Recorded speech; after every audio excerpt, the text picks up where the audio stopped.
In this world, bloodline, talent, and caution are the most important things to become a mage. Unfortunately for Lloyd, no amount of caution will ever be enough to make up for his complete lack of talent. His instructor tells him that magic will never be part of his life and uses his own to eliminate him, while his body is completely scorched. Lloyd still loves magic so much that he calls the spell used to end his life magnificent. He admires the magic that can only be used by nobles and even gives it a name, Bella. His only wish was that he had been able to learn more about magic, even if he couldn't really use it well. Lloyd then dies but immediately wakes up, realizing he's surrounded by some giants. He tries to defend himself with a fireball spell, but his hands are tiny. To our surprise, the fireball actually works. Outside, we see a great celebration happening, because the birth of the 7th prince of the Kingdom of Salem has just been announced. Lloyd has reincarnated as a prince,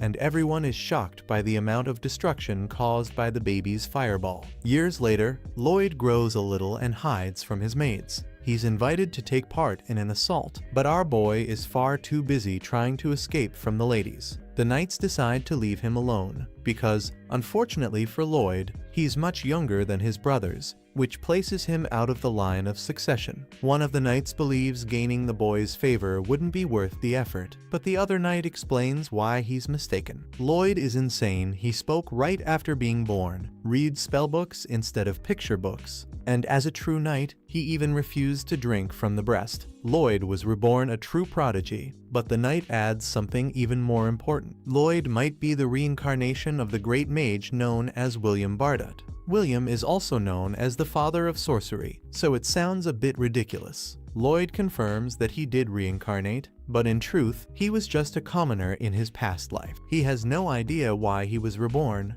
or how he got so lucky to become the 7th son of a privileged royal family. In fact, Lloyd doesn't care about bloodline or glory. He's simply following the same philosophy he had in his previous life, which is to discover just how much incredible magic exists to be explored in the world. He's basically the Lara Croft of magic. Moving on, his new life comes with a massive library for the little nerd to enjoy. But Silpha, the maid, stops him. The two begin to fight, but Lloyd doubts that he needs to learn the way of the sword, since he has no chance of reaching the throne anyway. But Silpha is quick to point out that there's more to life than just royal succession. She's been in charge of Lloyd's education for the past 3 years. Her purpose in life became teaching him everything he needs to know, including sword fighting. Lloyd realizes the training won't end unless he puts on a good performance, so he strikes her harder. Silpha is happy to see that he's getting stronger with each passing day, but Lloyd reflects on how she always holds herself back. Lloyd is a magical genius and uses control-type magic to track Silpha's every movement. From her perspective, it's like she's fighting herself. But this mischievous little nerd just thinks he's cheating to get back to reading. They keep fighting, and Lloyd admits Silpha beats him in strength, stamina, and height. He can copy her techniques using magic,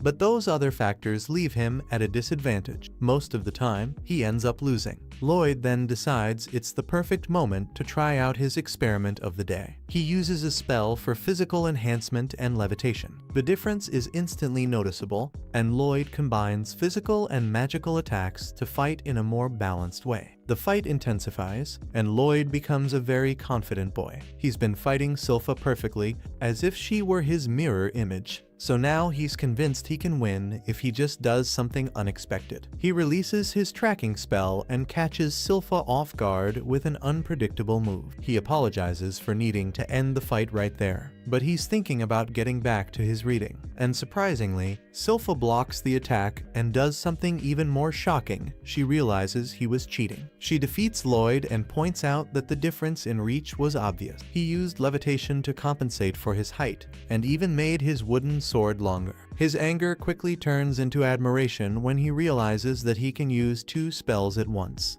something that even court mages find incredibly difficult. But in reality, Lloyd had actually been using 4 spells at the same time. After that, Lloyd is forced to take a bath, even though all he really wants to do is study. The maids warn him not to spend too much time in the library, since a demon that once lived there could devour him. A long time ago, that library was almost completely destroyed, and after the sacrifice of countless mages, the demon behind the attack was sealed inside a book. His name is Grimoire. Silpha is certain that Lloyd wouldn't be afraid of something like that, but he pretends to be trembling with fear. In truth, Lloyd is just excited to find this forbidden library. That night, he uses wind magic to reflect the light around him and become invisible. A guard tells another to stay alert, since this is the forbidden library, the one that could shake the entire kingdom. Not to mention that demons still sealed in there. All of that sounds perfect to Lloyd, who, just like Lara Croft, loves a good adventure. So, he enters the basement. The guards, who are not exactly the brightest, are convinced that no one can get through. Even if someone did,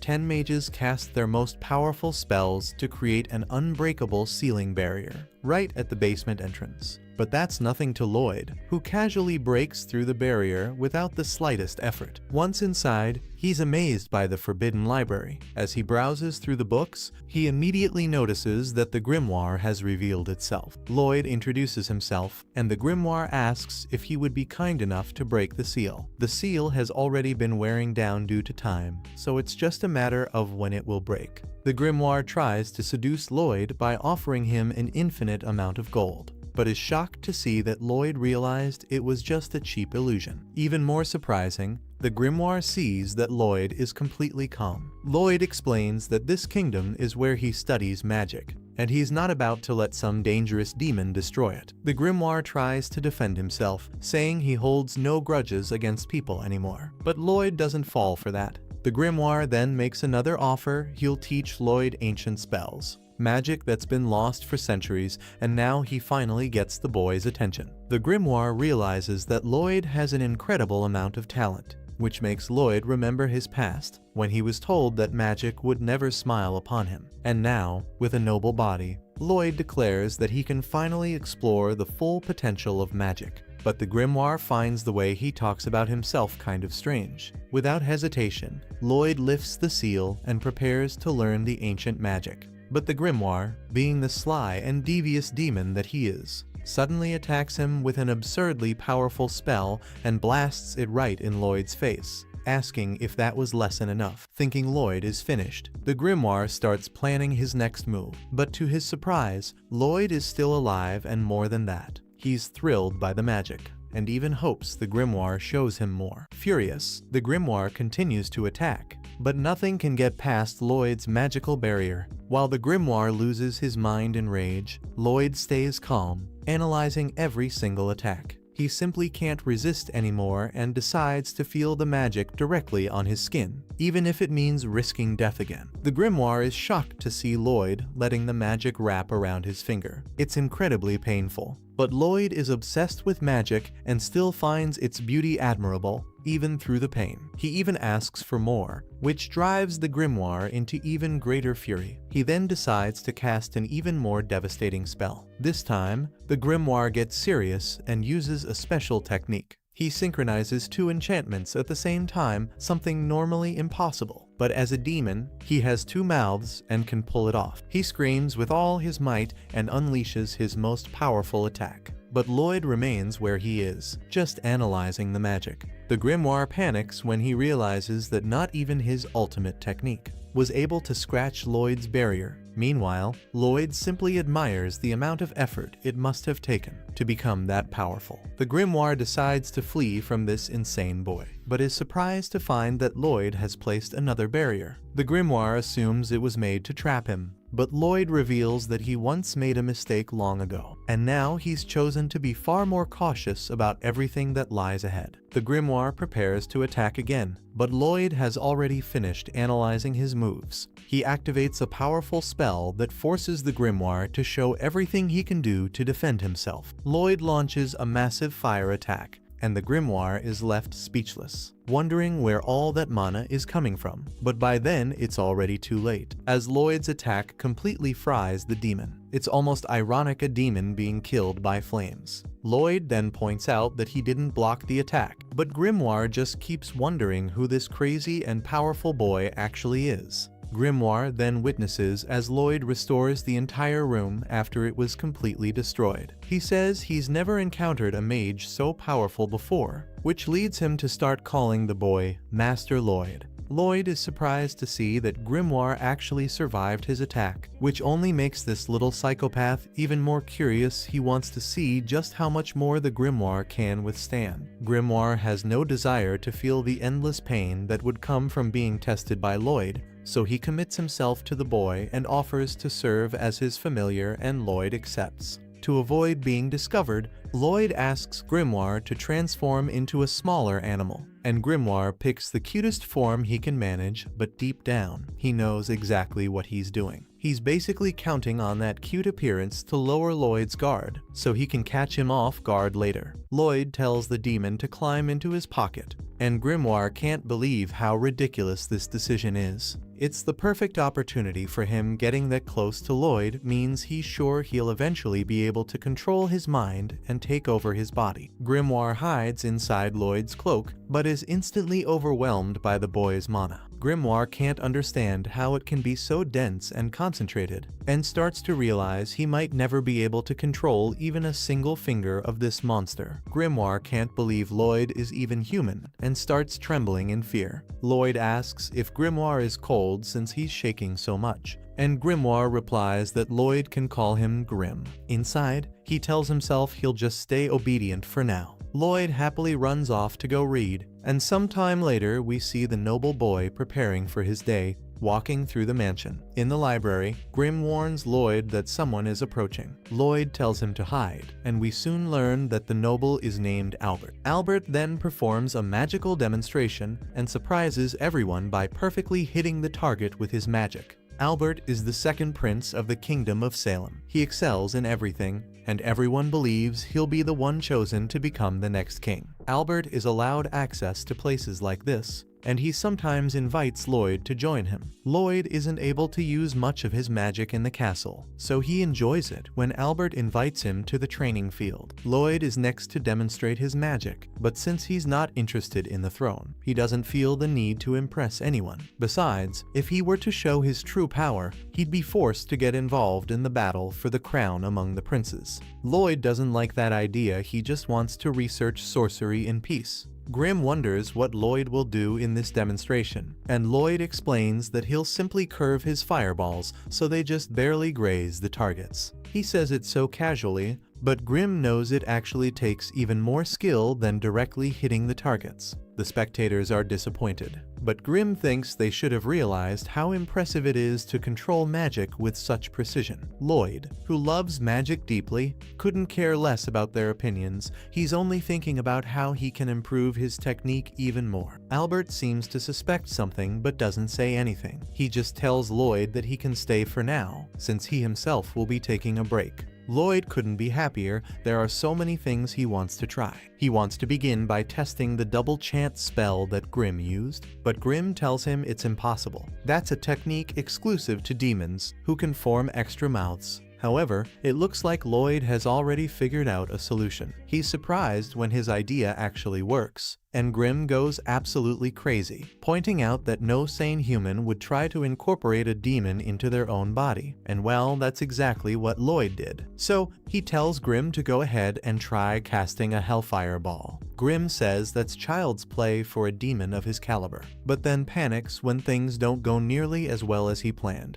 Grim is left in total despair, wondering what exactly Lloyd did. Lloyd tells him it was just a spell stack, a technique used to compress enchantments. By reciting several spells at once, Lloyd is able to drastically reduce the time it takes to cast a spell. He took it to the extreme, casually saying he was chanting around 100 spells per line of incantation. Grim is shocked to hear the boy say that like it's nothing. Even for powerful demons, they can usually only stack 2 or 3 lines at once. Lloyd performs his next test and discovers that he can now speak with 2 mouths. Grim immediately panics, thinking Lloyd is about to chant 2 advanced spells simultaneously, but Lloyd simply silences him. An immense amount of power begins to flow through him, and Lloyd casts both a hellfire ball and a water lightning spell. Grim's panic reaches its peak when he realizes Lloyd actually did cast 2 incredibly advanced spells at once. The mana is intensifying to absurd levels,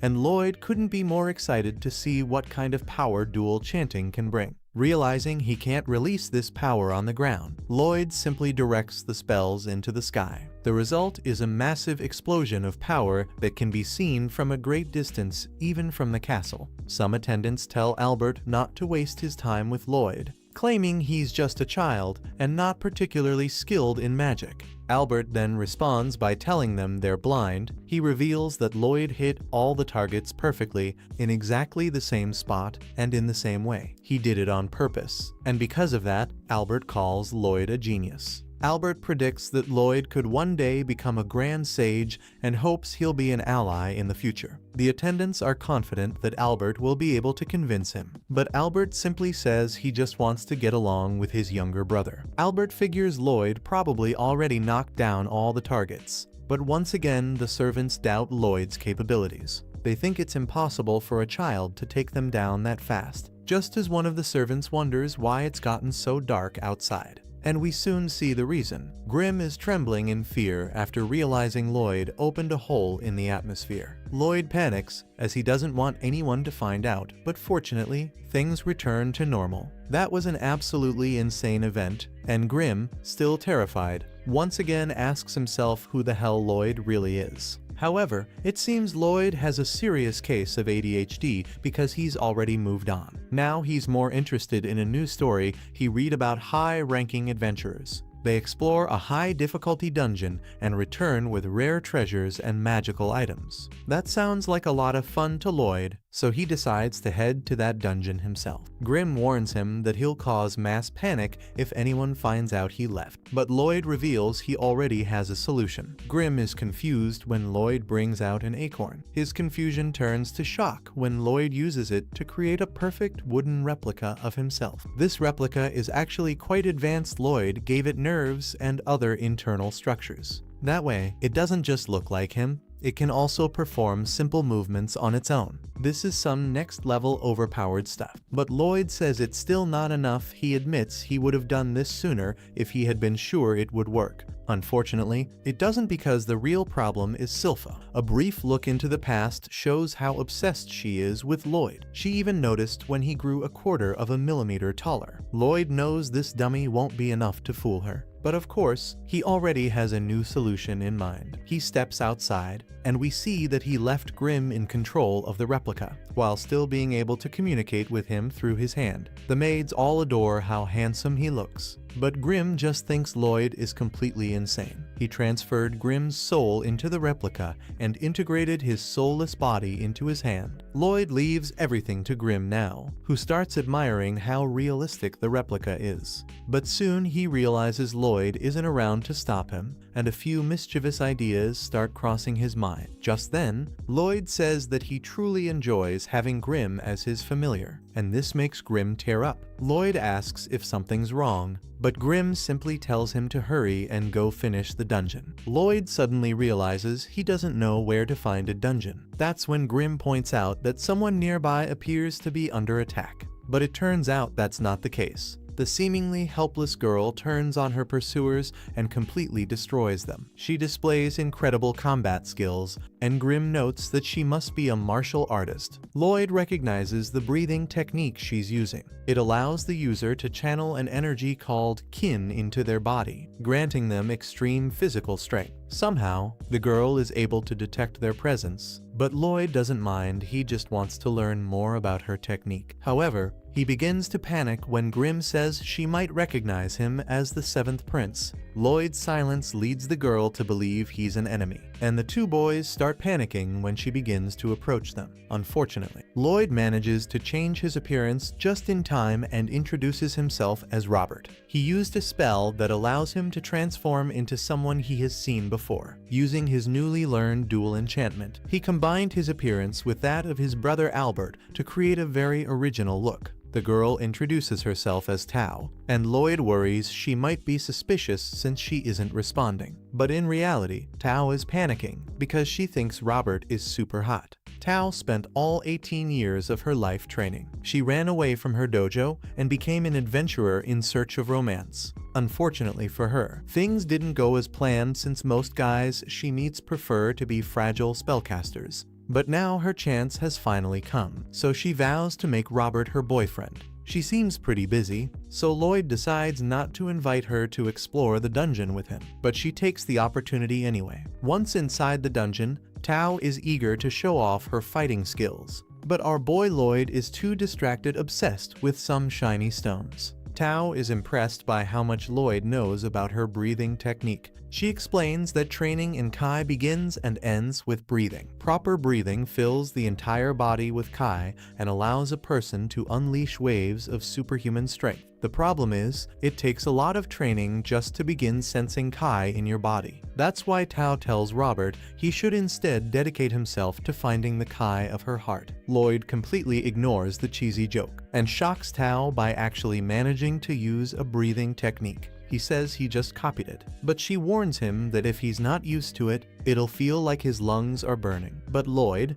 being the lunatic that he is, keeps doing it anyway. He's surprised when he actually starts to feel the energy inside him, and gets excited realizing he can apply this power to spellcasting. Tao decides to help him learn about Kai, and instructs him not to stop the breathing technique until they leave the dungeon. Meanwhile, back home, Grim thinks Lloyd is insane. He has such a comfortable life, yet doesn't care about that at all. All that matters to him is learning more about sorcery, and things are actually going well for Grim, until Silpha appears, and Grim gets terrified again. Back in the dungeon, Tao demonstrates a burst of Kai and uses it to defeat a dungeon boss. They are rewarded with a treasure chest, but Tao explains that a dungeon that hasn't developed much won't have any impressive loot. When they look at the chest, Tao is a bit surprised that Robert has already learned her breathing technique in such a short time. Tao realizes she hit the jackpot. If she can get Robert to start a student-teacher romance, her caretaker will have no choice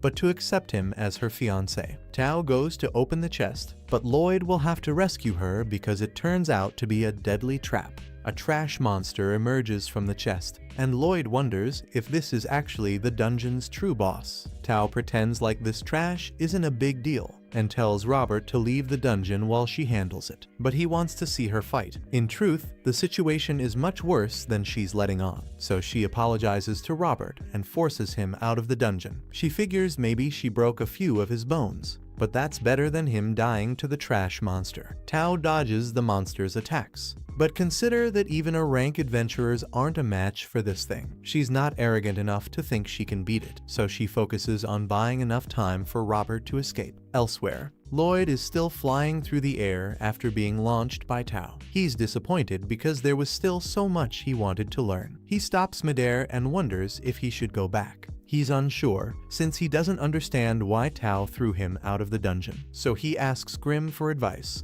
Grim doesn't respond at first, but when he finally does, he tells Lloyd to return home quickly to save him. Back at the fight, things are not going well for Tao. She realizes her life is slipping away. She tries to retreat, but is shocked when the trash monster starts speaking. It explains that it consumes adventurers' souls to gain their knowledge and skills. It then determines that Tao isn't worth eating, since her Kai technique is just low-level magic. However, it's very interested in Lloyd because of how fast he reacted to the trap. Tao then insists that the trash monster and Robert are nothing alike. Most people treat Kai techniques like a waste of time, but Robert said he was impressed by them. The trash monster doesn't care, so Tao attacks it. A barrier protects the monster, but she continues attacking it without rest, as she explains that she's been training to use her Kai techniques since she was 5 years old. Tao truly shows how irritated she is, saying she spent all that time training and never had the chance to find a boyfriend. After throwing out countless strikes, she finishes with one final devastating blow, declaring that all her frustration is exactly why no one should mess with her. Tao used up so much of her Kai that she can't move a single inch anymore. Things are starting to look bad. The trash monster reveals it's still alive. Tao had unleashed a full-powered Kai explosion to destroy its barrier, but the trash mocks her attempt, saying it was pathetic. Her full power is weaker than the magic of a single one of its fingers. It goes on insulting her, claiming she wasted her entire life on useless training. Then, it casts a spell to crush her with a magic fragment, but it's shocked to see Lloyd suddenly appear to rescue her. Lloyd says he's taking over now, but he doesn't have much time, so he'll have to end the fight quickly. Tao has no idea what's going on and asks Robert what he's doing there, but she sees he's dead serious. Lloyd instantly flies behind the trash monster, and Tao is stunned to see him using a breathing technique. The trash is surprised too, but not because of the breathing. Lloyd just cast an aerial class spell called Full Screens, which should be impossible to cast without an incantation. The trash attacks, but is shocked at the strength of Lloyd's barrier. Lloyd doesn't seem interested in the fight itself. He's focused on perfecting the combination of Kai and Mana, which he still hasn't mastered. But he remembers Tao's advice: focus. Lloyd inhales even more air into his lungs as he concentrates and speeds up his total run spell. The trash thinks Lloyd is trying to flee and launches another attack, but Lloyd is just breathing in more air. His own barrier is getting in the way, so he deliberately deactivates it. But the trash thinks he destroyed it and now has the upper hand. It doesn't go in for the finishing blow, though. Lloyd dodges every attack. Tao is shocked to realize that the trash's strike didn't break the barrier. Robert took it down himself to breathe deeper and use an even stronger Kai technique. He continues dodging while his Kai begins to radiate around him. Everyone watching is stunned as Lloyd uses his new power, but he's still not satisfied. He makes a small adjustment and starts laughing like a maniac as he unleashes a flurry of attacks against the trash. The psycho even hopes the monster doesn't give up. He's having way too much fun and still wants to test many more things. The trash, for its part, is utterly confused. It was sure Lloyd was just a mage, and yet, even without using a single incantation, his basic Kai techniques are going toe-to-toe with the trash's advanced sorcery. The trash starts taking damage, and realizes Lloyd's techniques are actually overwhelming it. Lloyd refines his attacks even more. The trash prepares to block with its barrier, but it's no use. The attack pierces through the barrier and through the trash's body. Meanwhile, Tao watches in complete shock as Lloyd declares that he's finally discovered something. Afterward, Tao is a little disappointed. All they got in exchange for so much effort was an old dagger. Lloyd takes a closer look and realizes the dagger is infused with mana. But even so, Tao still thinks it's not worth much and decides to leave it with him. At that moment, Lloyd is startled as the dungeon starts to collapse.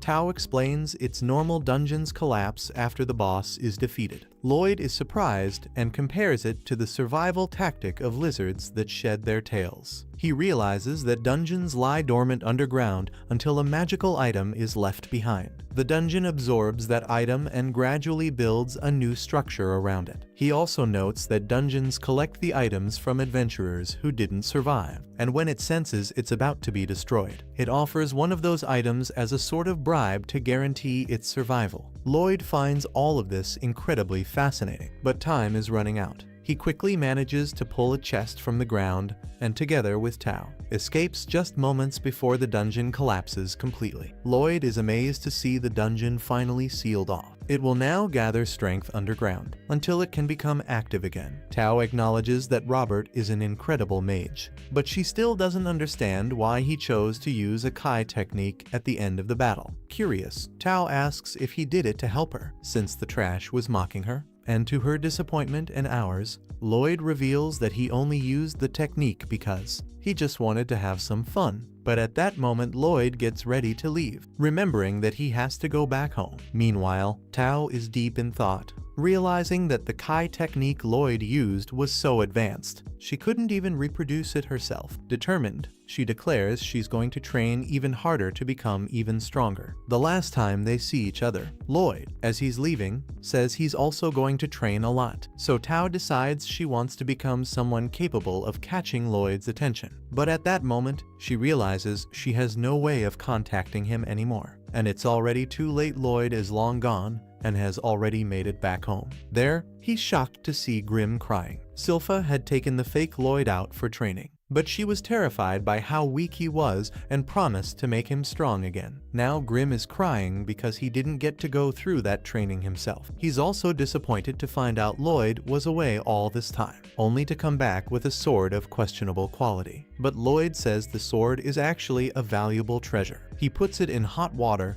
and scrapes its surface to reveal it was treated with mana essence. He explains that mana essence is extremely difficult to obtain, and that enchantment spells are also very complex. Mana essence is used to inscribe magical formulas onto weapons, making them stronger. However, if the enchantment fails, both the essence and the weapon are completely destroyed. Since mana essence is so rare, Lloyd decides to analyze the one he has. Hoping to recreate it, he casts a purification spell and discovers the components: oil, silver, and a substance called amethyde. Amethyde is a powder extracted from the core of monsters, making it an extremely rare material. Luckily, they can retrieve some amethyde from the dungeon chest, so now they only need the oil and silver. Lloyd's father gives him a few silver coins, wondering what he's planning to buy with them. Soon after, Lloyd and Grim head to their hideout, where they melt down the silver. Then, Lloyd proposes a bet to Silpha. If he manages to hit her, she has to give him some oil. He tries to trick her with a little bit of magic and gets ready to win the bet. But at the last moment, he loses track of her. Silpha appears behind him and wins. Even so, she kindly gives him the oil, saying she's happy he's not as weak as before. Grim was secretly watching everything and feels deeply insulted. He realizes she was calling him weak. He thinks that even without magic, she shouldn't have been able to beat him. So he asks, "Just what kind of maid are you?" Anyway, Silpha watches Lloyd and admires how impressive he is. Even though he's only 10 years old, he's amazing both with the sword and magic. She imagines that he could one day become a great knight commander. Lloyd just thanks her for the oil, and she wonders what he's planning to cook with that. Back at the hideout, Lloyd and Grim add the oil to the mixture, and finally complete the mana essence. Lloyd then asks Albert for some weapons to test his enhancement magic. Albert finds Lloyd's love of magic adorable, and asks his troops which of them wants their adorable little brother to enchant their weapon. They all eagerly offer their swords, but only because Albert practically ordered them to. In truth, they're not excited at all. Enchantments are so difficult that they almost never work. And worse, Lloyd is only 10 years old. They're convinced he's going to end up breaking all the weapons. Grim overhears how much they're doubting Lloyd and gets furious. He decides to help and angrily declares that they'll enchant those weapons and make them invincible. Lloyd writes out an enchantment called Boost Power. He starts acting like a mad scientist. Grim is shocked when Lloyd applies 3 layers of the spell. This kid is a maniac, filling every tiny spot he can find with spell formulas. Naturally, the sword breaks. The steel can't handle that many enchantments. Lloyd realizes that enchanting is hard, but Grim encourages him to keep going. After many failures, he finally gets the hang of it. Then he returns to Albert with 50 of the 120 swords he was given. He apologizes for breaking 70 of them, though in truth, he managed to enchant 80. The problem is, he tried adding even more spells to some of them and ended up destroying them. Albert is stunned. Even top-level enchanters only have about a 10% success rate. The soldiers don't believe Lloyd actually enchanted the swords. They think he just gave up after ruining 70 and is returning the rest untouched. So, they pretend and say the swords look sharper, but one of them is surprised when his sheath is sliced clean in half. They don't even know how to react. But Grim, small and annoyed, feels vindicated. Albert is impressed with how powerful the swords are, and Lloyd explains that he was waiting to see them in actual battle. The timing is perfect, as Albert reveals they're going on a monster hunt. Not long after, Lloyd joins Albert and brings Grim along. They arrive at the forest where the hunt is supposed to happen. But the monster isn't in the forest, it's by a nearby lake. Lloyd is absolutely thrilled. He doesn't get to leave the castle very often, and now he gets to see his enchanted swords in action. Albert mentions that Silpha never leaves Lloyd's side,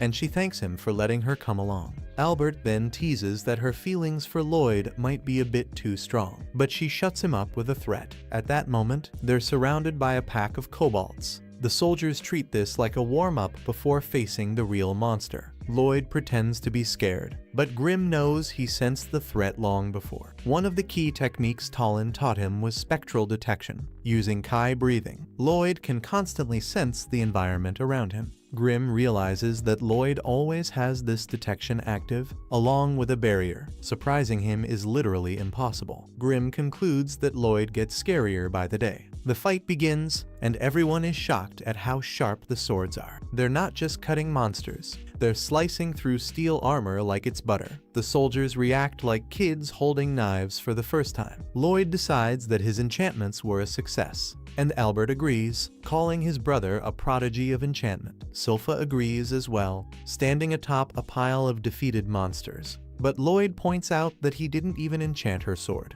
Right then, a kobold tries to attack Lloyd, but Tal appears out of nowhere and takes it down. Lloyd almost calls her by the wrong name Roberto, but catches himself in time. Tal notices Lloyd is using Kai breathing techniques, but says she came because she thought she sensed Roberto. Looking more closely, she notices a strong resemblance between Lloyd and Roberto. Silpha kills another monster and compliments Tal for the assist, but warns her not to get too close to Prince Lloyd. Tal says she felt the presence of a stronger monster approaching, and warns them not to underestimate advanced Kai techniques. Tension rises between the two. Albert steps in and calms them down, inviting Tal to join him instead. That night, Tal is shocked to learn that Albert is a prince. He does resemble Roberto a little, but not as much as Lloyd does. Lloyd hides nearby and realizes Tal's proficiency with Kai has made her extremely sensitive to his presence. He was using spectral detection, and that must be how she found him. He decides to hide inside his tent, but for some reason, Silpha is in there changing clothes. Lloyd tells her he doesn't need her to protect him, but Silpha disagrees. She doesn't like that this new girl is chasing after him. Tal walks in and interrupts. Silpha calls her an idiot. Tal calls Silpha a pervy maid. The two start bickering, and Lloyd takes the opportunity to sneak out. Albert calls Lloyd a lady killer, and notes that Silpha has changed a lot since she started looking after him. Silpha sees a lot of maturity in Lloyd, but Albert warns him that relationships with women can be complicated. At that moment, the girls realize the soldiers are watching them a bit too closely, so they knock them all out. Lloyd gets the message from Albert loud and clear. Tal explains she was hired to cleanse an ancient shrine. Silpha tells her to hurry up and do it. They almost start arguing again, but Albert steps in and says Tal's ability to sense danger is very useful. He wants her to stand watch during the night, but Tal says there's no need, because the monster is already here. It's a wolf-bear monster. Silpha tells Lloyd to stay behind her. The monster charges in, and Lloyd notes how incredibly fast wolf bears are for their size. He tries to talk to Grim, but the little guy is lying on the ground, as if he recognizes the shrine. Tal manages to save a few soldiers, but this monster is seriously strong. Albert's had enough. He draws his sword, apologizes to the beast, and says that the locals have suffered long enough. He unleashes a devastating attack, reciting a spell while swinging his blade, and obliterates the monster in one blow. Everyone is shocked he took the monster down with a single strike. But Albert realizes his attack is never that strong, and that it was only possible because of the enchantment Lloyd put on his sword. Lloyd thinks about how he added a little extra to Albert's sword, but Grim isn't even paying attention. He's deeply worried. He reveals that there's a sealed demon in the nearby shrine. Everyone is shocked when the wolf bear is suddenly still able to move. Other monsters appear out of nowhere, and a voice begins to speak. It's angry that one of its servants was harmed. The voice comes from inside the wolf bear and introduces itself as the demon Pazuzu. He swears they'll pay with their lives and sends his minions to attack. They're easy to cut down, but the problem is that they regenerate instantly. Tal rescues Albert and quickly determines that the demon is controlling all the minions. Lloyd wonders if this demon is someone Grim knows, but he doesn't. Grim explains that Pazuzu can transmute his mana to control monsters. This makes the monsters believe he's their master, but in reality, his mana just acts like strings, controlling them like puppets. He can also channel mana through those strings, which is why the monsters regenerate so fast. Grim declares seriously that things are about to get ugly, and Pazuzu won't be easy to defeat. Lloyd, however, doesn't care. He just wants Grim to teach him mana transmutation. Silpha wants Tall to do something already, but Tall points out that Silpha isn't doing anything either. Grim warns Lloyd that this isn't the best time to try learning something. People are literally fighting for their lives. But Lloyd is confident they'll be fine, and insists that Grim teach him anyway. Meanwhile, Pazuzu watches the battle. He comments that although his opponents have skill, most of them are only surviving because of their weapons. He starts mocking Lloyd, saying he ran away like a scared baby. Silpha clearly doesn't like what he's saying, so Pazuzu provokes her further, saying it must be exhausting for her to care for such a pathetic waste of flesh like Lloyd. This really crosses the line. Silpha snaps, and Tall is terrified by the change in her. Silpha apologizes softly to Lloyd, but he doesn't even mind. He's still focused on learning. Pazuzu keeps throwing insults, but Silpha starts to retaliate, saying all his minions stink, and the only thing worse is his breath. She declares that he's ruining the fresh air around Lloyd, and for that, she'll take him down. Silpha casually draws her sword, but Pazuzu says they have no chance of surviving. As long as he's providing mana, his monsters will keep regenerating endlessly. Demons don't run out of mana, and neither will he. Pazuzu expects Silpha to cry, but she just says his breath is unbearable. Obvious starts getting worried as the demon attacks Silpha,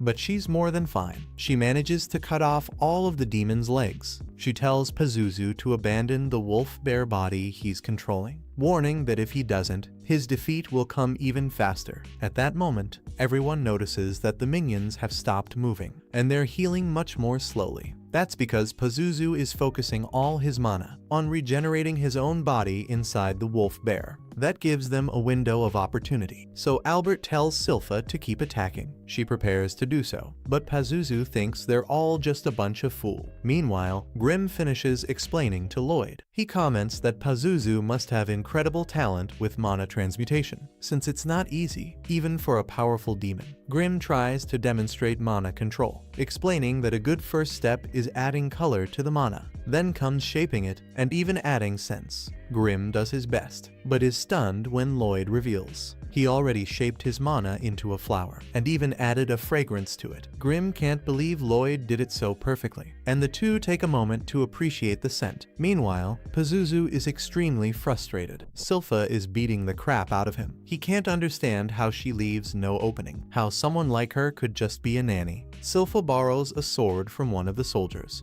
and admires it enchanted by Lloyd. Her obsession with Lloyd makes Pazuzu curious. He declares that he wants to dissect him. The demon shows off immense speed, but keeps insulting Lloyd, which only makes Silpha even angrier. The demon grabs and mocks her, calling her a stupid human for falling into his trap. However, he freezes completely when he realizes Silpha is still alive, and in one clean strike, she cuts the wolf bear's body in half, declaring that this is her family's twin blade art. Then she follows up with another move called Diving Sparrow, which cleanly severs the monster's head. Pazuzu tries to insult her, saying she's just a maid. But unfortunately for him, that's not true. Silpha uses yet another sword technique to completely obliterate the wolf and expose the demon within. Everyone is absolutely shocked by her power, and Lloyd realizes this is what Silpha looks like when she's serious. He admires and memorizes the moment, molding his mana after her. Silpha is disgusted at the idea of the demon trying to hurt Lloyd,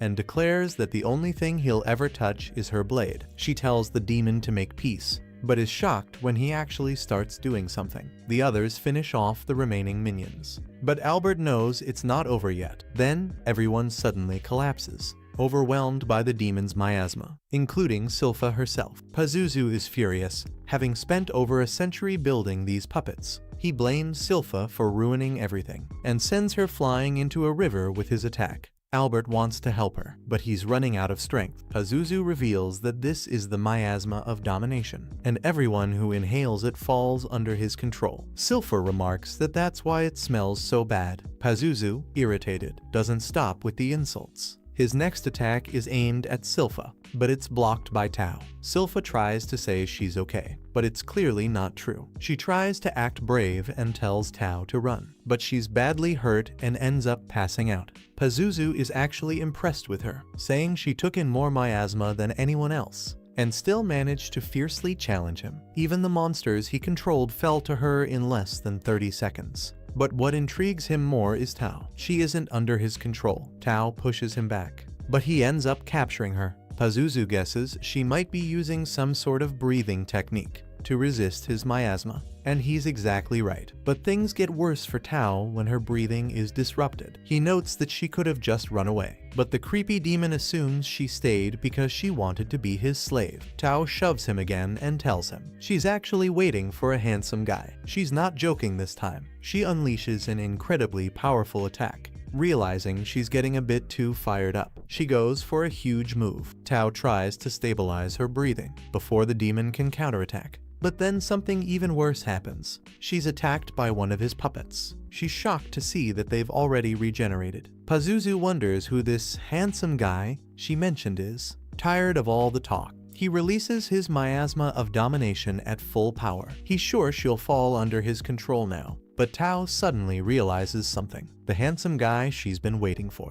is closer than she thought. She can still feel him, even through all of Pazuzu's miasma, and that gives her hope. Pazuzu has no idea what she's talking about. Tao then reveals that the most handsome guy of all is on his way to destroy him. Unfortunately, her time runs out, and she is devoured by one of the puppet monsters. Pazuzu now turns his attention to Sylpha, thinking she'd make a perfect addition to his army. He knows it'll be tough to bring her under control, but her power is worth the cost. Pazuzu plans to flood her with miasma, and Lloyd realizes that this must be how he controlled the werewolves, using miasma to kill their parents and break the minds of the pups. Pazuzu proudly declares that no one can challenge his rule. Lloyd calmly says he's awful. Pazuzu is shocked to see that Lloyd is somehow able to move freely within the miasma. He demands to know how that's possible, but Lloyd doesn't even know himself. That fact alone is even more terrifying. Then Pazuzu is stunned again when he realizes Grim is a demon. He can't understand why a demon would be protecting a human,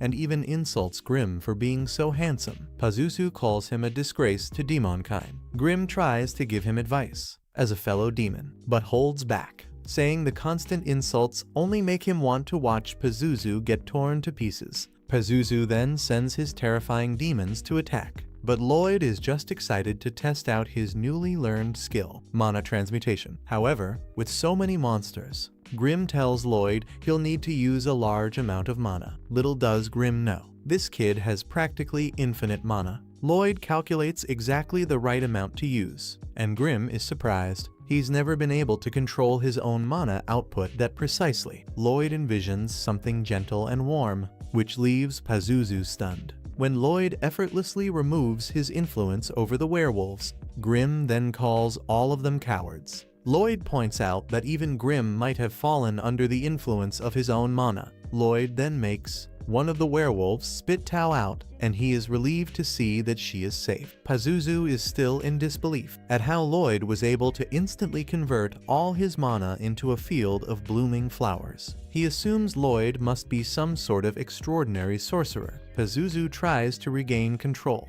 over his minions once again, but Grim declares that it is already too late. The werewolves have remembered their power as monsters, and that Pazuzu was the one who wiped out their parents. Enraged werewolves begin to attack Pazuzu, and Lloyd is impressed by how they coordinate and fight as a group. They are incredibly powerful like this, and no puppet could ever replicate such behavior. Pazuzu then reveals that he is still a formidable demon and punishes the werewolves who dared attack him. He feels no remorse for having eradicated their parents and insults them, calling them mangy mud. Pazuzu is now extremely furious and says this is what happens when someone dares to challenge him. He explains that no matter what kind of spells Lloyd tries to use, they will be ineffective against a demon. Lloyd recalls that Grim said the same thing earlier, that demons cannot be eliminated by magic. Grim confirms that nothing like this has ever happened before. Pazuzu then proclaims he will now show Lloyd his true power, since he is no longer supplying mana to his minions, but Lloyd doesn't even listen, as he is now completely absorbed in trying to understand why magic cannot eliminate demons. He assumes that demons are incredibly hard to completely erase, but that only excites this peculiar boy even more, making him eager to discover what is truly needed to accomplish such a feat. Pazuzu is then absolutely horrified by the dark and immense power of mana coming from Lloyd's body, and Grim points out that this is the reason why Pazuzu's mana never had any effect on Lloyd. Lloyd had once decided to keep his power hidden in order to avoid causing unnecessary tension, and containing it all this time has been a truly exhausting effort. Grim tells Pazuzu that his mana was never even close to being enough to reach Lloyd. Pazuzu and Grim may both be demons, but there is nothing they can do with their mana that compares to Lloyd's power. This boy is a bit of a madman as always, and is thrilled to have a demon available to test out all the spells he wants to experiment with, especially since, supposedly, demons cannot be destroyed by magic. That means Lloyd can unleash his power without any kind of restraint. Pazuzu trembles in fear, only able to imagine how Lloyd could possess such an outrageous amount of mana. He wonders if this is some kind of nightmare and is left in shock.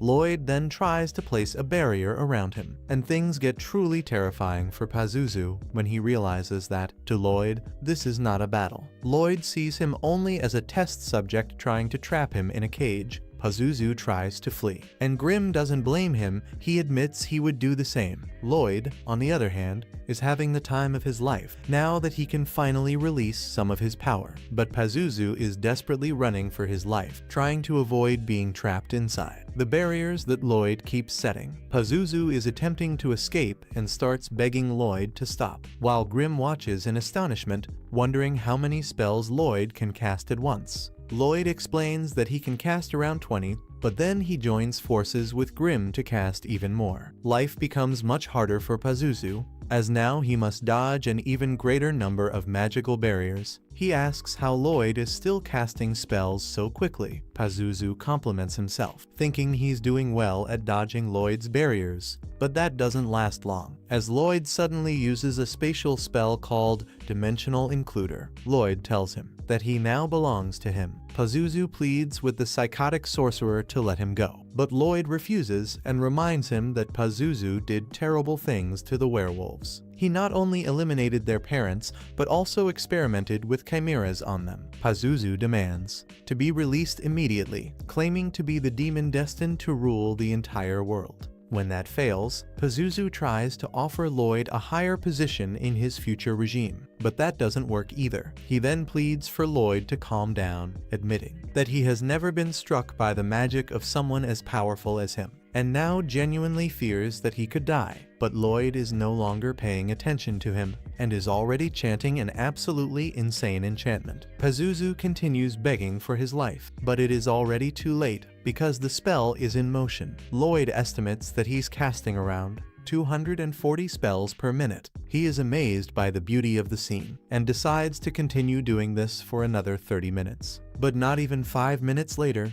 he begins to fear that the demon may already be dead. Grim explains that sorcery affects demons the same way unpleasant sounds and lights affect humans. However, the massive amount of magic Lloyd used on the demon caused serious consequences. Now Pazuzu is falling apart, and he thinks about how he spent an entire century creating those monsters. He was supposed to dominate the world, but all of that was suddenly interrupted by a boy who just wanted to run some experiments on him. Lloyd is already quite disinterested, which only adds to Pazuzu's sense of humiliation. At that moment, Lloyd is shocked to see that everyone is already waking up. He can't let anyone find out about his incredible power, so he runs off to come up with an excuse. Grim tells Pazuzu that he has realized people do not want leaders who complain about the hardships they face. It's far more likely that they'll follow someone who's simply having fun, and Lloyd is always doing what he enjoys when he wants to do it,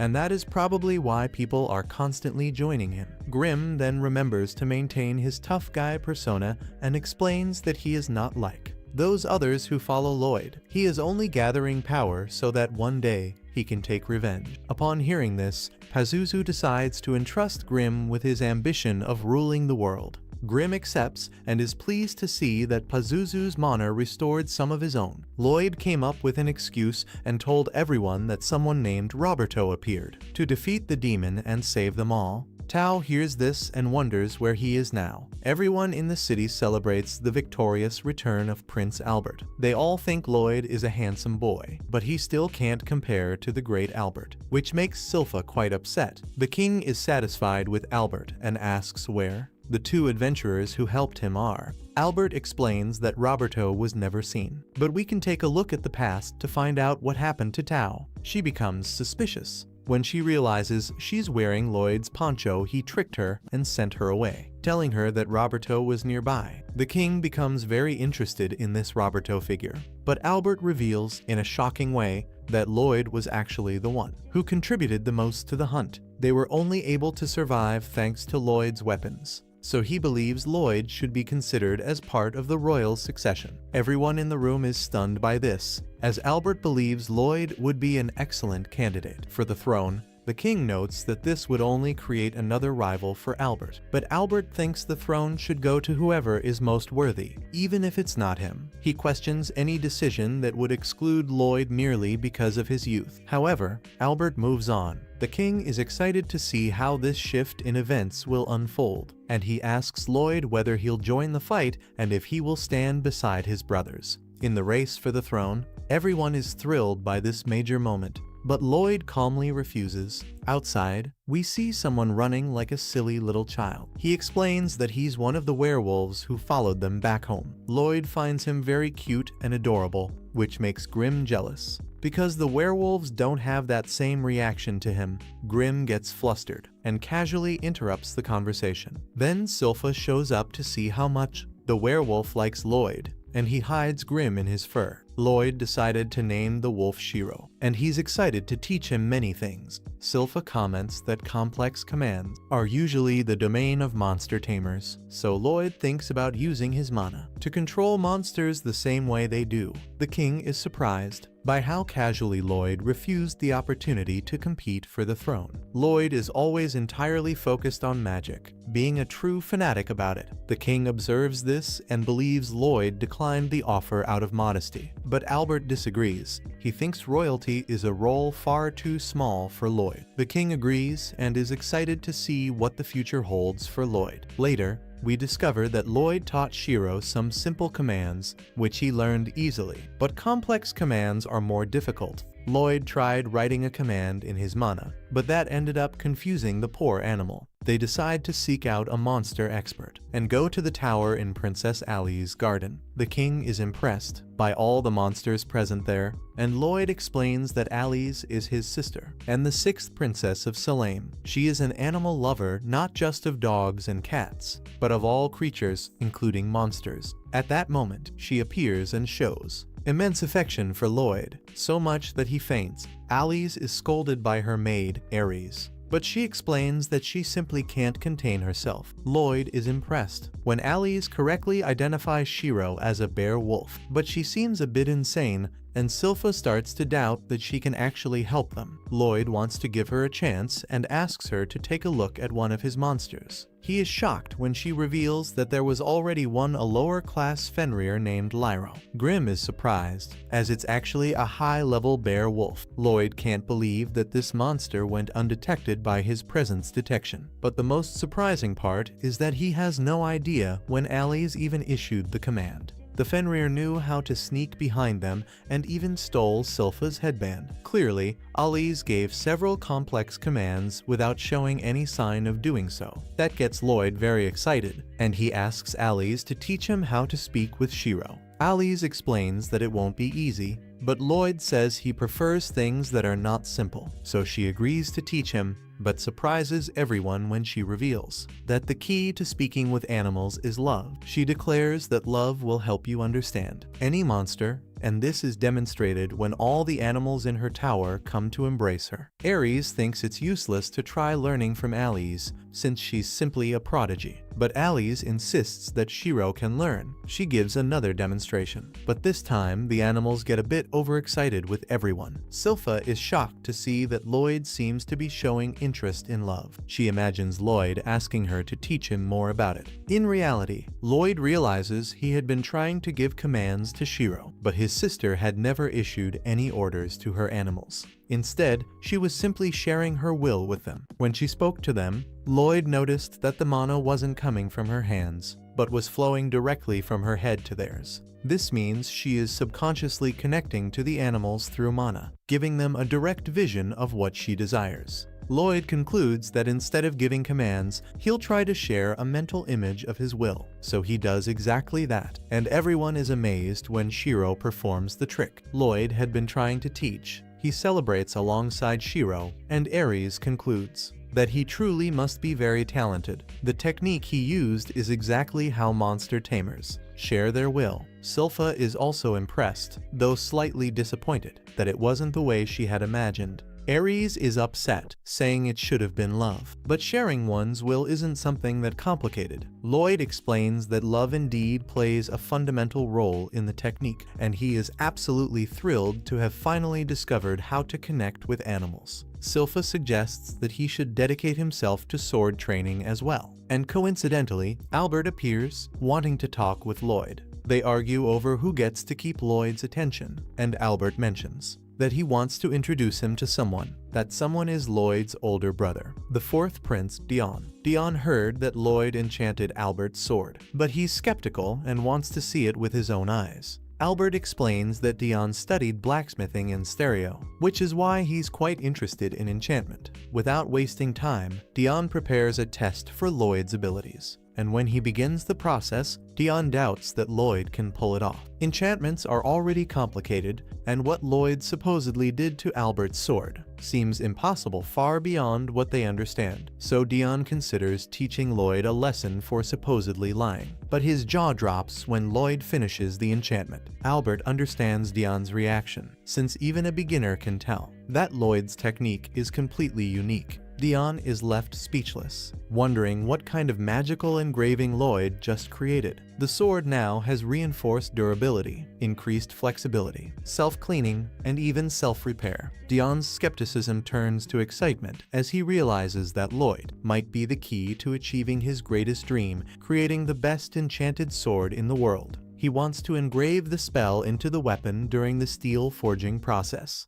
allowing for the use of more advanced spells than usual. This would result in a super weapon that could only be made through the collaboration of an enchanter and a blacksmith. Dion reveals that he always loved sorcery as a child, but never had the talent for it. However, enchanted swords are amazing, because anyone can use them. His goal is to turn the country into a place where everyone can wield magic through swords. Lloyd, on the other hand, doesn't care much about those goals. He's more interested in the production process, so he agrees to help Dion. Dion explains that he wants the sword to release fire when swung, and for that, Lloyd recommends an enchantment called Pyro Lens. The problem is that the formula requires 14 components, and an enchanted sword can only hold a maximum of 5. Lloyd's solution is to compress the formula into just 2 components. Lloyd completes the compression and prepares to apply it to the steel that Dion is currently forging. However, both are surprised to see that the steel broke just from the application. Lloyd tries to find solutions, but the steel keeps breaking. He feels bad for wasting so much mana essence without understanding what is going wrong. At that moment, Grimm notices something about the mana essence and Lloyd's pressure.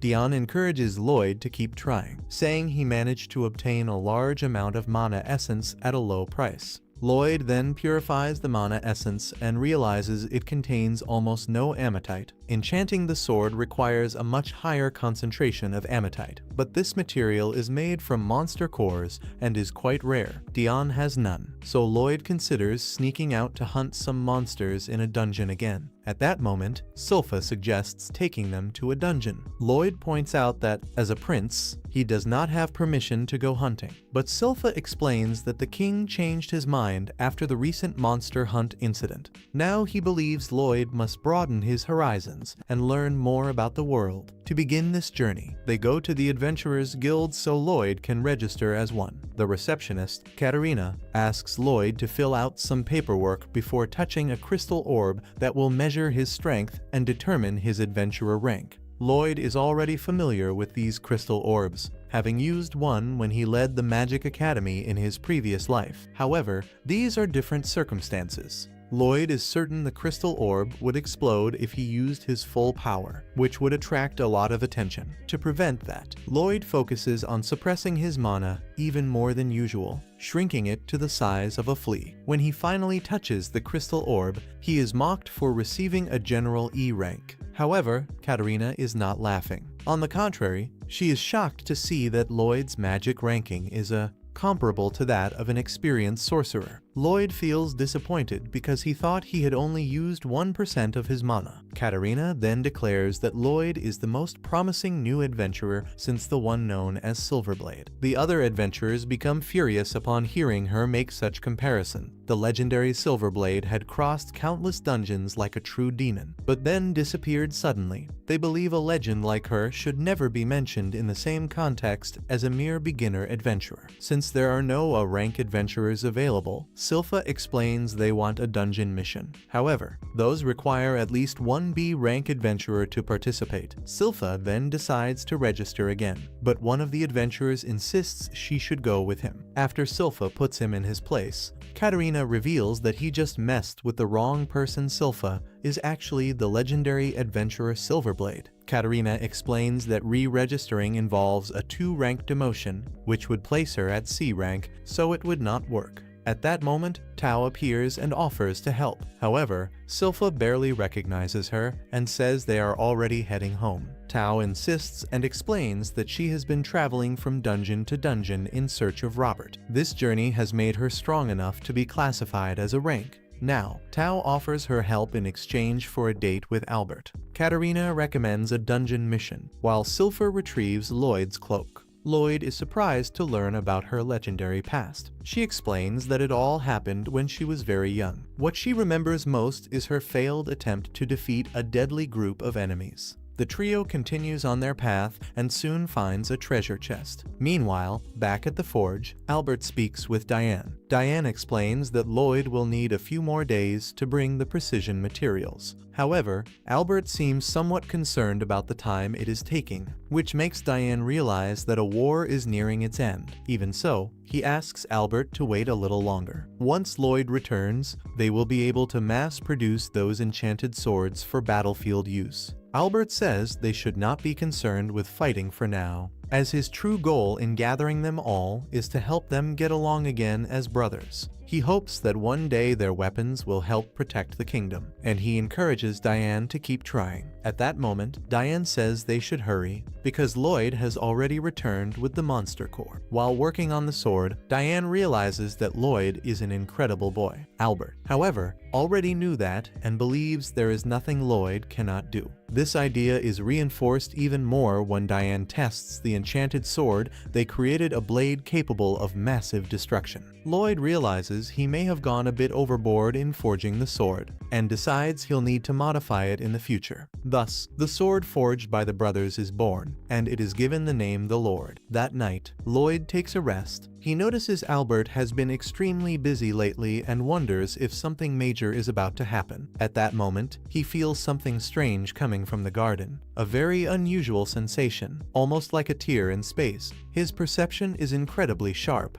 yet even he can't quite figure it out. Lloyd begins to wonder what it could be, and we see a mysterious figure outside. The girl outside is visibly shocked when Lloyd suddenly appears before her. He remains incredibly calm, while she tries to flee only to discover she's trapped. Lloyd tells her he only wants to talk, despite the fact that she's an intruder. The girl then uses a strange power and quickly apologizes, saying she never meant to use it on a child. Lloyd instantly identifies it as poison, but is shocked when his purification magic fails to work. Her attack causes intense pain, and she apologizes again, revealing that her poison cannot be purified. Lloyd, who believed purification magic could neutralize all known poisons, realizes that what she's using must be an unknown toxin. What's even more astonishing is that she's transmuting the nature of her poison with mana. Some rare individuals are born with a special type of mana. Those with especially dangerous powers are feared and known as the Blithered. The girl confirms she's one of them,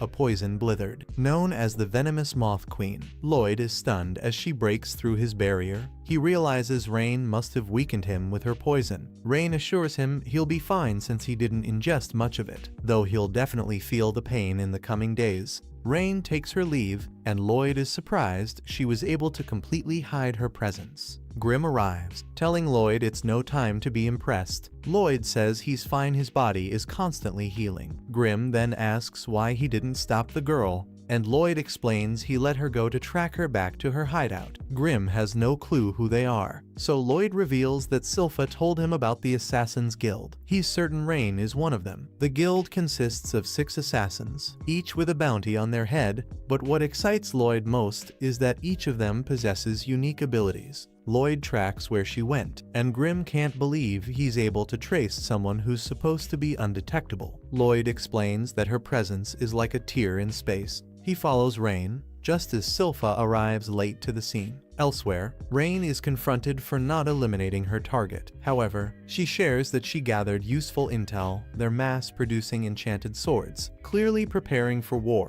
But this only angers one of the assassins, who tells her to stop acting like she's their leader Jade, since he's been gone for a long time. Rain argues that Jade isn't coming back, but they're quickly told to stop arguing, they're being watched. Lloyd then reveals himself, surprising Rain, since he's still poisoned. The assassins had heard rumors that Lloyd pretends to be unremarkable, but is actually incredibly powerful. Regardless, none of that matters. Lloyd found them, so he can't be allowed to leave. Our bold young hero hears this and decides to lower his barrier, prompting Grim to wonder how insane Lloyd must be. Lloyd says he's facing enemies with unique powers, and it'd be a shame if he couldn't experience them for himself. He uses his tracking skill to imitate Tao's fighting technique and tells the assassins to come at him. He fights the first challenger, who is surprised to see Lloyd knows martial arts. This guy is impressively flexible and reveals he can twist his entire body to fit through the smallest spaces. He's known as Babylon the Giant Rat, also called the Knower. Lloyd is fascinated, as the man's body is truly unique, but there's no time to admire it. Since someone else approaches Lloyd from behind, the man says his words sink deep, and Lloyd is stunned as his body suddenly becomes unbearably heavy. His name is Crow, the Shadow Raptor, and the mana in his words marks him as a cursed blizzard. Next, the Brood attacks, but it's Crow who ends up shocked, as Lloyd uses sheer strength to break through the curse. Then, Lloyd is caught in a trap, and the large man introduces himself as Galil the Spider. He's known as the Webbreaker, able to transmute the mana around his body into a sticky substance. Lloyd manages to break free and marvels at how unique his opponent's abilities are. Then he is suddenly attacked by a girl, but Lloyd easily dodges her strikes. At that moment, the wild girl stabs herself in the leg, and somehow, Lloyd feels the pain in his own leg. The girl then reveals her name, Thalia, the antenna of Dory, and she explains she has the ability to share pain with anyone she sees. She is known as the Pain Breaker. Lloyd can only wonder how exactly her ability works. With the introductions out of the way,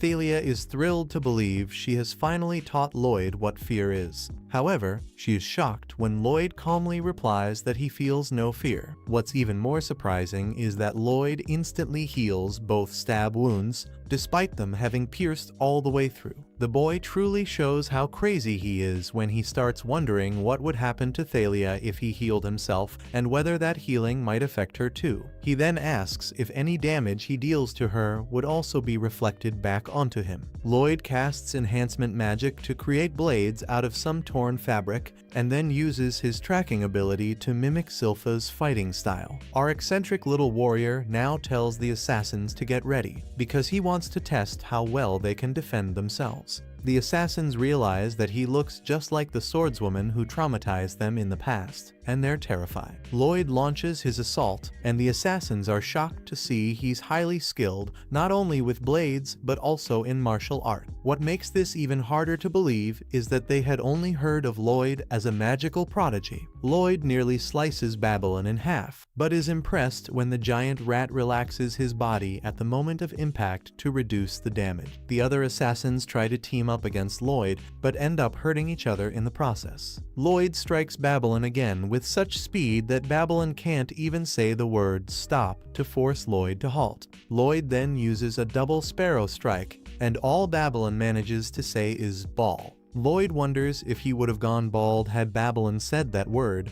but he's just glad he didn't find out. Galil wants revenge, but his web sticks to everything, putting Thalia in an awkward situation. Lloyd then attacks Thalia, but she reminds him that hurting her means hurting himself too. She assumes he'll back off and is stunned when Lloyd instead grows even more excited to feel what it's like. He sends both of them flying, causing immense damage, but he's happy it worked. The brute then catches Lloyd in his webs, but Lloyd escapes and lands a massive punch charged with thunder energy. By now, Lloyd is bleeding from his mouth, which only makes him seem even crazier when he asks Rain to show him her poison again. Galil warns him not to push her, she can't control it well, and if she uses it, everyone might be affected. Lloyd notices that none of them seem to have full control over their powers, and Galil confirms this. He explains that if they had learned to control them, maybe they wouldn't have been forced into becoming outlaws. In a fit of rage, Galil attacks Lloyd, but Lloyd easily restrains him. Rain tries to rescue Galil while he cries out in pain,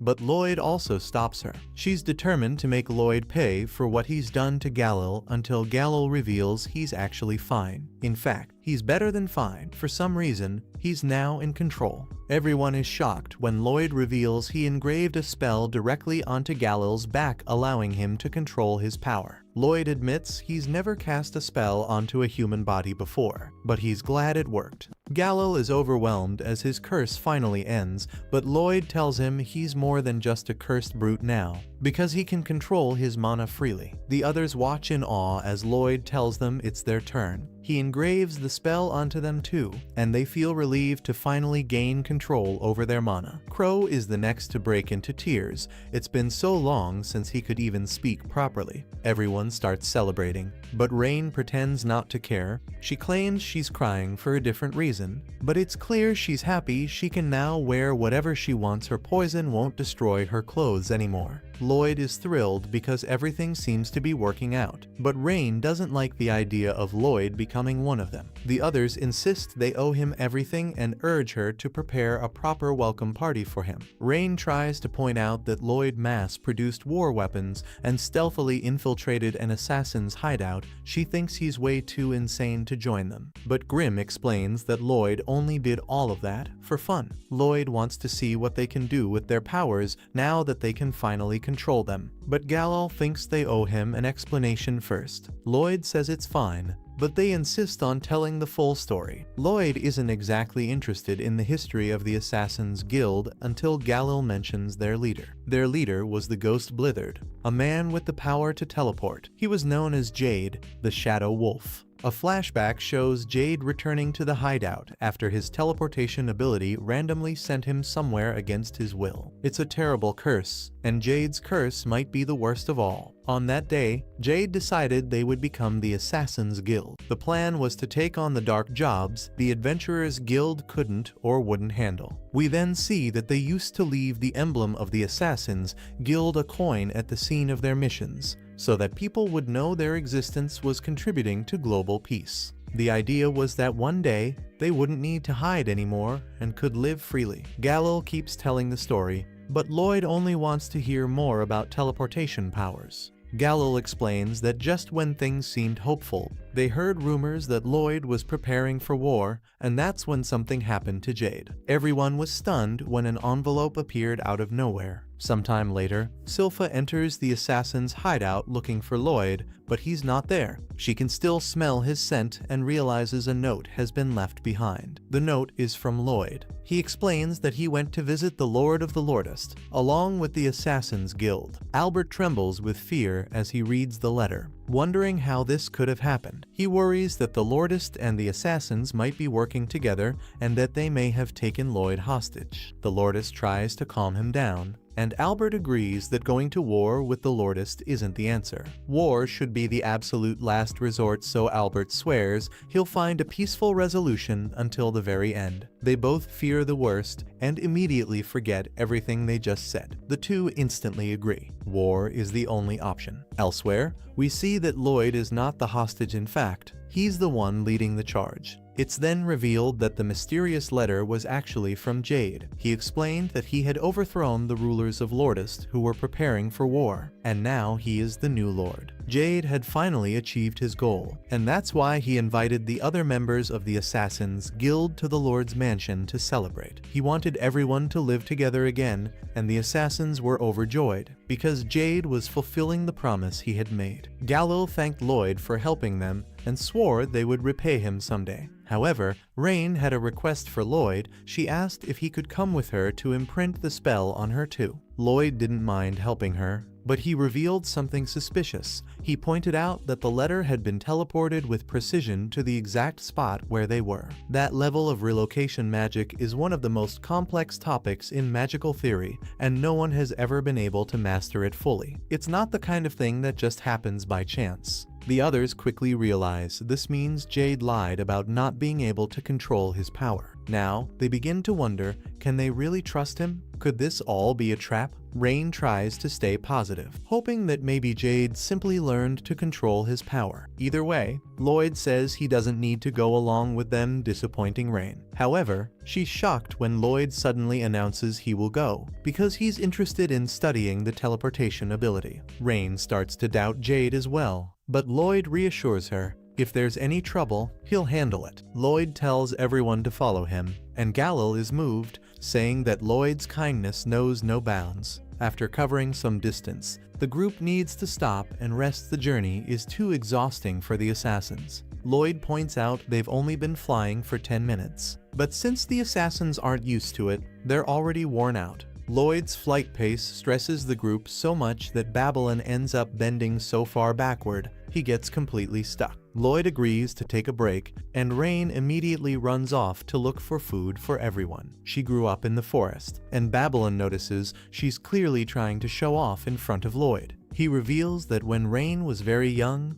her venom accidentally killed her own parents. Left alone in the forest, it was Jade who rescued her. We then see the moment Jade brought Rain to his hideout for the first time. The others were shocked by her wild behavior. She even growled at him, but Jade assured them she would be okay. He had promised he could teach her how to get along with others, and Rain seemed to understand. Jade wrapped Rain in cloth so her poison wouldn't harm anyone, but the others were still uneasy. Cheerfully, Jade simply commented that she smelled like flowers and, ironically, ended up poisoned by her. Everyone was convinced that Rain couldn't live near others, but Jade vowed to live with her no matter what. As Jade held Rain above his head, he asked the others to help raise her. Thalia agreed to give her some clothes, and Galil said he'd become her teacher. Even Babylon joined in, trying to develop a type of food that could neutralize Rain's poison. Touched by her companion's kindness, Rain cried. Jade had already developed a spell to counter her poison and implemented it into her new clothes so she could officially join the group. Rain was moved to tears, and since then, Jade had been like an older brother to her. Lloyd admires the spell Jade inscribed into her clothing and says he'd like to meet him one day. Grim is stunned to hear Lloyd showing genuine interest in another human being, which proves just how powerful Jade must really be. Sometime later, Rain shows everyone the stew she made, though it doesn't look very appetizing. The group jokes that Crow could use his sweaty speeches to make it taste better, but Rain stops him with a venomous punch and demands they try it first. The others try to warn her that Lloyd, being a prince, probably won't enjoy it, but they're all shocked when Lloyd starts eating it without hesitation. He reveals that in his past life, he was broke and had eaten far worse things. To him, Rain's stew tastes great. Seeing this, the others start to warm up to Lloyd and follow his lead, tasting the stew. In truth, Rain had never been able to cook before. Her poison always contaminated the food, but now she's overjoyed and hopes Jade can finally taste her cooking one day. Another flashback shows Jade telling everyone that the guild was reconsidering the bounties on their heads. The group cheered, as this meant they might one day live normal lives. However, Jade said he had something to confess. He told them he had always claimed to be a random outcast, but in reality, he was the third son of the Lord of Lordest. The territory of Lordest is ruled by his family, a brutal lineage obsessed with war, like a pack of bloodthirsty beasts. Jade explained that he had spent years searching for a way to stop the war, which was why he created the group of assassins. He admitted he had manipulated them and apologized. Jade thought he was making a big, dramatic revelation, but was surprised when everyone already knew. The group reacted calmly. Rain, however, was visibly shocked. The others explained that each of them had a painful past, but what really mattered was that Jade had given them hope for a better future. They were excited to help him eliminate his wicked family,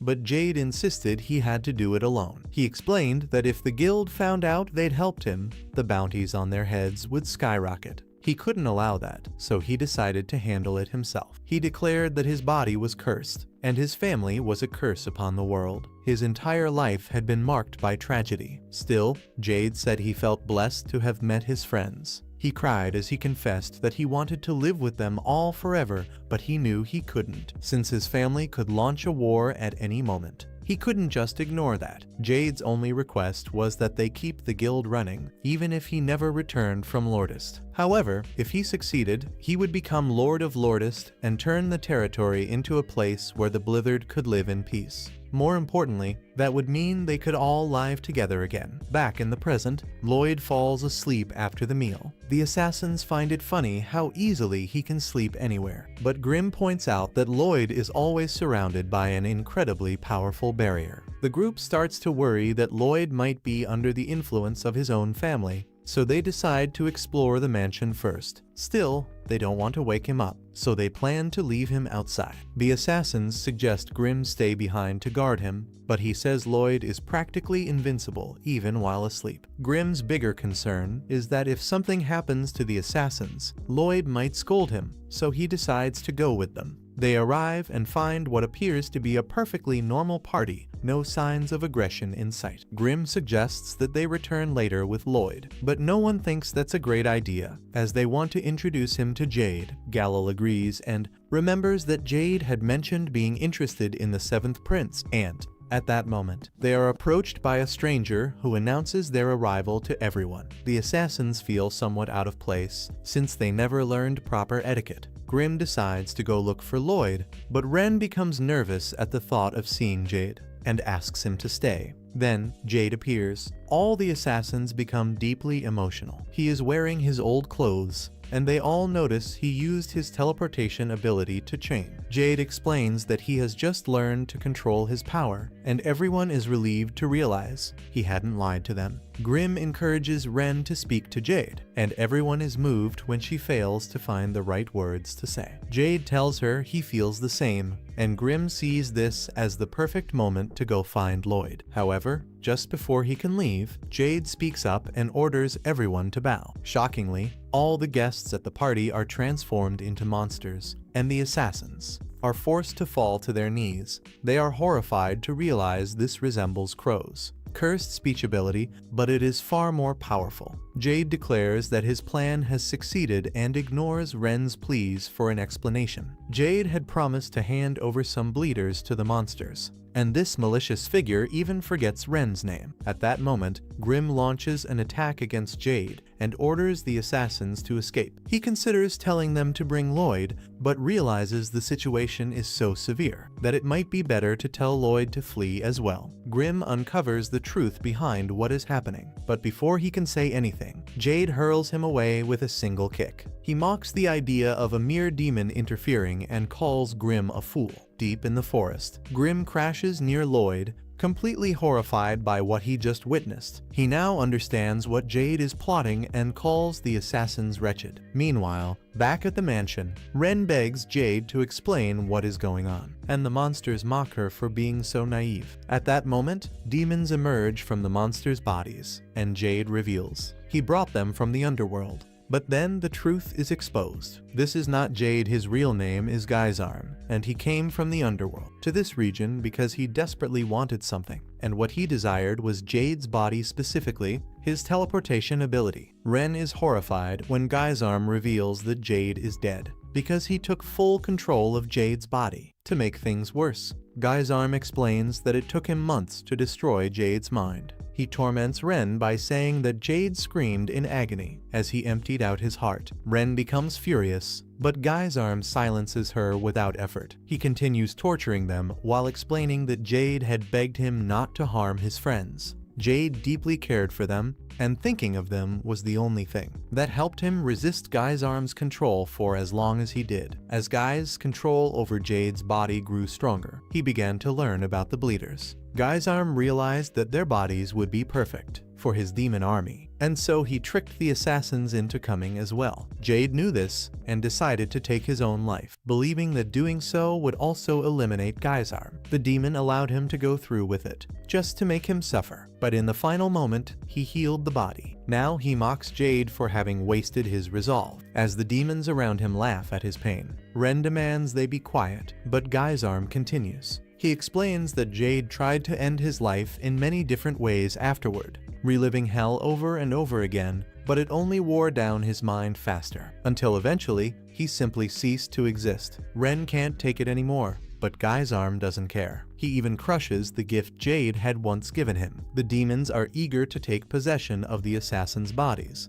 but Guy's arm warns them to be cautious. He says their abilities are dangerous, and then they all laugh. When he mentions that Ren ended her own parents' lives with poison, the other assassins become enraged, knowing how much pain that caused her. And now this monster is using Jade's voice to mock her. They all desperately want to attack Guy's arm, but their bodies simply won't move. Just before Guy's allows the demons to begin choosing their hosts, he notices a mark on Ren's body that wasn't present in Jade's memories. Guy's arm uses his cursed speech to try and force Ren to reveal who altered her condition, but he grows frustrated when she resists. Ren manages to fight back by biting her own lip until it bleeds, and Guy's realizes she's doing this to protect her companions. Clever and resilient, just as he feared, he forces her to have a vision with Jade. She says she's able to control her poison thanks to a spell someone placed on her. Guy's doesn't quite know what to make of this, so he uses his cursed speech on her again, causing excruciating pain. He commands her to hand over her friends, demanding to know who cast the spell on her,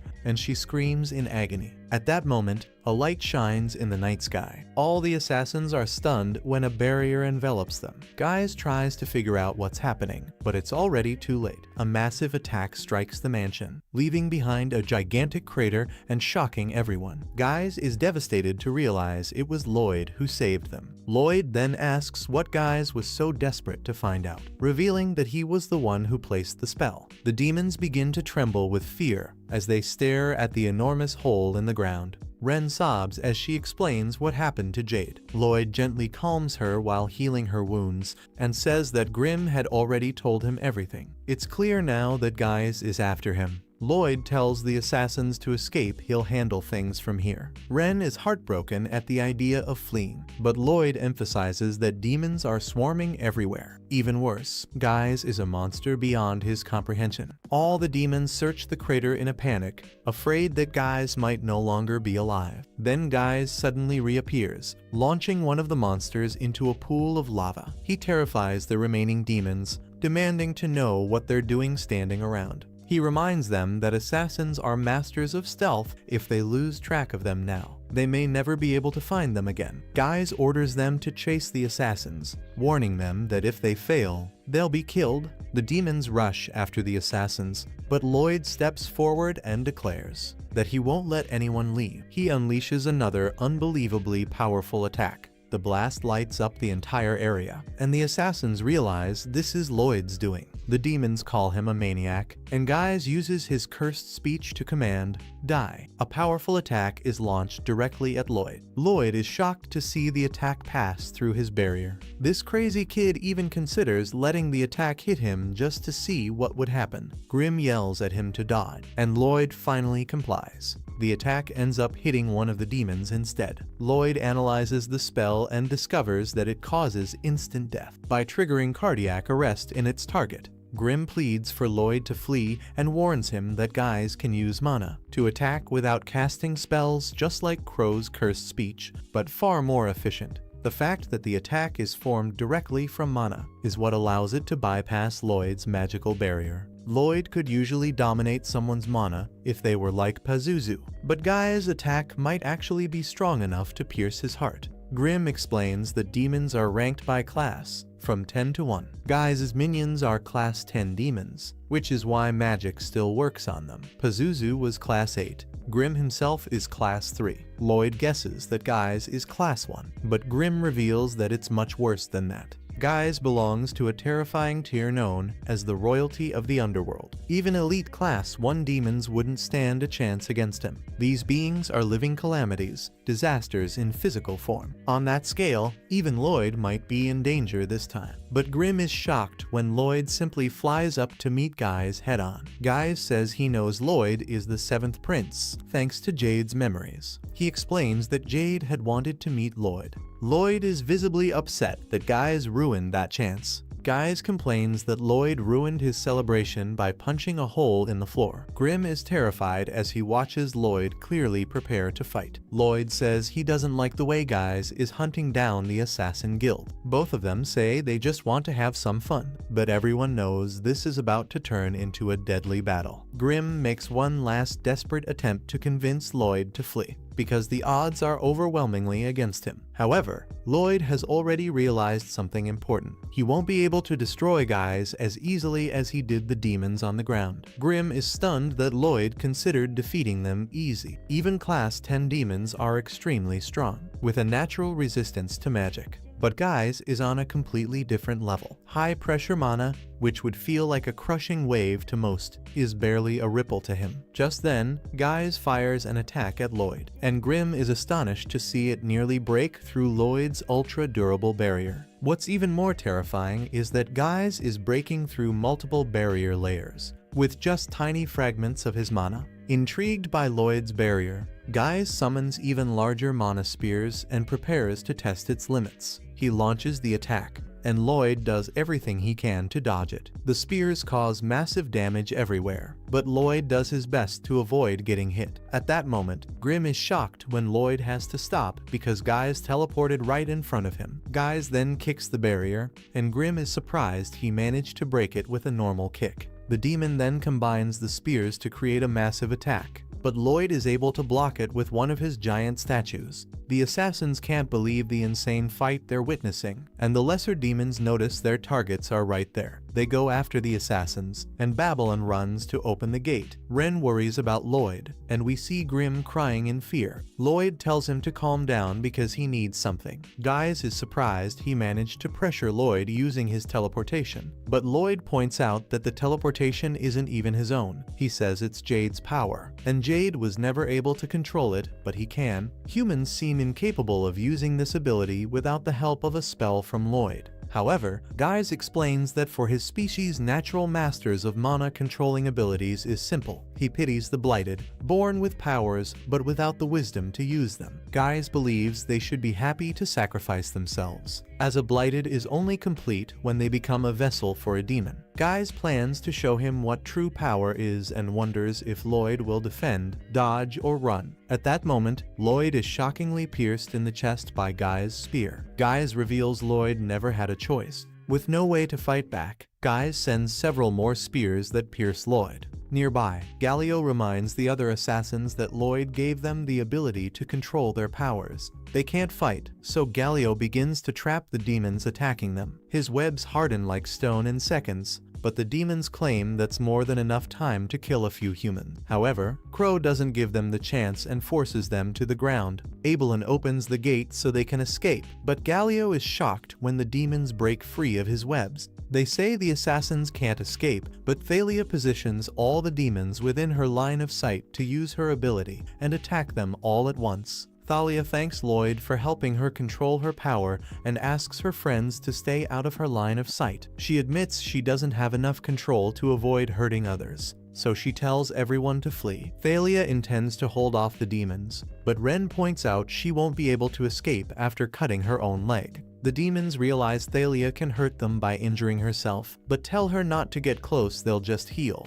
But Thalia strikes again. They realize her power is extremely dangerous, and Thalia tells her friends to leave once more, promising she won't let the demons take her body. Ren refuses to leave her side, but Galio pushes Elio and Crow to safety and shuts the gate. Thalia tells Galio to leave too, but Galio insists she won't be able to deal with all the demons alone. Thalia realizes how serious the situation is and is shocked that Galio already knows what she's planning. She intends to take her own life so her power will eliminate all the demons, and Galio has decided to go down with her. The demons are stunned upon hearing her plan and try to stop her, but Galio forces them back. Thalia prepares to end her life, but Ren begs her to stop. Ren knows Jade will never come back, but says that now they can control their powers, and they're much closer to living in the outside world. Even so, Thalia knows what she must do and tells the demons not to underestimate what the guild is willing to do for one another. Ren then calls out to her friends, but it's too late. Thalia went through with her plan. Back to Lloyd, Guise celebrates his victory. He mocks the Blighted for dreaming of living in the open and only wishes they had entertained him a bit longer. Guise prepares to end everyone else's lives. Lloyd is stunned when his body dissolves. At that moment, the real Lloyd suddenly appears, and Guise has to dodge his attack. Lloyd was using a decoy. Guise is pleased to see they're still just talking, but then he's surprised when Lloyd asks if they can take the fight elsewhere. Then we see Thalia's sacrifice was stopped just in time when a rain of flaming arrows strikes the demons. No one has any idea what's happening. Albert crosses through the gate and reveals that he brought the battle with him. Ren feels relieved to see the second prince, and Albert commands his enchanted body of swords to move forward and save his brother. In a flashback, we see Silpha undergoing some training. She strikes some straw dummies that had been compressed with magic to their limit, but she's worried about something whenever she uses her full strength. The sword ends up bending. At this rate, she won't be able to use her true power in battle, because the swords won't be able to withstand it. That's why Silpha holds back her real power. She knows she can't keep doing this if she wants to defeat demons like Pazuzu. Back in the present, the assassins are happy to receive help, but they're shocked when Albert declares they need to deal with the assassins first. Silpha demands they tell her where Lloyd is and threatens to cut off one of their heads every minute they remain silent. They begin explaining that Lloyd is fighting the demon leader on their behalf, but Babylon reminds Ren of what they once told Lloyd. He had been very cautious and told them that in the unlikely event someone from the castle showed up, they shouldn't say anything about his strength or the existence of Grimm. Lloyd had explained that he didn't want to draw attention and only wanted to focus on studying magic. The assassins don't know what to say, but time is running out and one of them is about to lose their head. They tell her Lloyd is fighting a loser, but that's not a good enough answer for Silpha, and she prepares to send Ren's head flying. However, Prince Albert stops her, and the assassins feel confident that the kind-hearted Prince Albert will believe them. But they're stunned when Albert says he just doesn't want Silpha to kill a child first. Albert is furious they left Lloyd's clothes behind as a threat, and Galio only makes things worse with a terrible explanation of what actually happened. At that moment, Ren interrupts and declares she'll accept any punishment. However, the demons took someone important to her, and that's why Lloyd is helping them. She pleads for them to believe her, and her words seem to reach Silpha. At that moment, a demon tries to attack Ren, but Alieza shows up and saves her. Alieza believes Ren, especially because her familiar would have gone berserk if it had sensed ill intentions. Fortunately, Albert decides to believe her too. He'll handle the demons, and for that reason, he orders Silpha to go find Lloyd. However, Ren can't allow Silpha to witness Lloyd's immense fighting ability, so she stops her by saying Lloyd is fighting a weak enemy and doesn't need help. Silpha is determined to go anyway, but everyone is shocked when something destroys the bridge the demons are trying to surround them, so Albert orders everyone to retreat. Silpha is furious because she's very close to Lloyd. It turns out that the one who destroyed the bridge was Lloyd himself. Guise tries a sneak attack on him, but Lloyd dodges it effortlessly. Grimm is so terrified that he has no idea what's going on, especially because there's something very strange about Lloyd's sword. Down below, Albert and his men begin attacking the demons, and Lloyd is pleased to see that they can handle them on their own. This means he can fully focus on his fight against Guise. Albert is a bit worried since the demons are resistant to magic, but at least their attacks are causing them some pain. Jean unleashes a powerful strike with his sword, and the demons realize he has significantly more firepower than the others. He's surprised to see the demons can still move after the attack and starts wondering what Albert is planning. Albert's troops will run out of mana if they keep using their enchanted swords at range. All the smoke from the attack is making it hard for their best close combat fighters to get through. At that moment, Albert notices that Silpha has vanished. It turns out she mounted Shiro and ordered him to take her to Lloyd. The assassins say it would be impossible for Shiro to cross the river, so Silpha thinks about tying a rope to him to help. But Shiro, who also really wants to see Lloyd, just leaps anyway and falls straight into the river. Silpha thinks about jumping in too, but a demon in the shape of an egg appears and attacks her. Silpha easily defends herself, impressing the demon, and the assassins are shocked because they can't even follow her movements. The demon then reveals himself to be a Class 8 demon and a practitioner of the demonic blade form. Silpha is only now learning about demon classes and begins to wonder what level Pazuzu might be. Silpha then tries to share some devastating news with the demon, but he believes that nothing she says will be enough to shock him. However, he is mistaken. She bluntly tells them that he has crap for brains. The demon desperately tries to explain that it's just a hat. While Albert realizes the citizens of Lord East have had their bodies taken over by demons. He tries to find a way to save them, but ends up being attacked by more demons. At that moment, he appears, offering to fight at his side. Babylon knows the assassins aren't admirable people, and refuses to accept any excuses. But even so, they do not treat life lightly and will fight for what they believe is right. He explains there's no way to save the citizens of Lord East anymore, because all that's left are demons wearing their bodies like empty suits. Albert thanks him for the advice and makes a decision. He prepares an attack and apologizes to the citizens for arriving too late. Albert finishes his chant and promises to set them free. His attack is incredibly powerful, and enormous fireballs begin to rain down from the sky, burning all the demons. He then turns to his soldiers and declares that the time has come to win this battle. Nearby, Silpha is locked in a fierce battle against a demon shaped like an egg. This opponent is shockingly powerful, and everyone is stunned when he strikes Silpha. He tries using attacks in the style of the demon blade, but Silpha meets him blow for blow. Their fight causes massive destruction to the area, and both prepare their most powerful attacks. Their powers collide, and the assassins can only wonder who this maid truly is. Silpha and the demon take damage, but he makes sure to point out that this isn't a fair fight. Demons have the advantage since they can heal and overcome human limitations. Still, this fight makes him change his mind about something. He no longer wants a broken body now. He wants Silpha's body. Silpha is shocked when he suddenly switches to his dominant hand,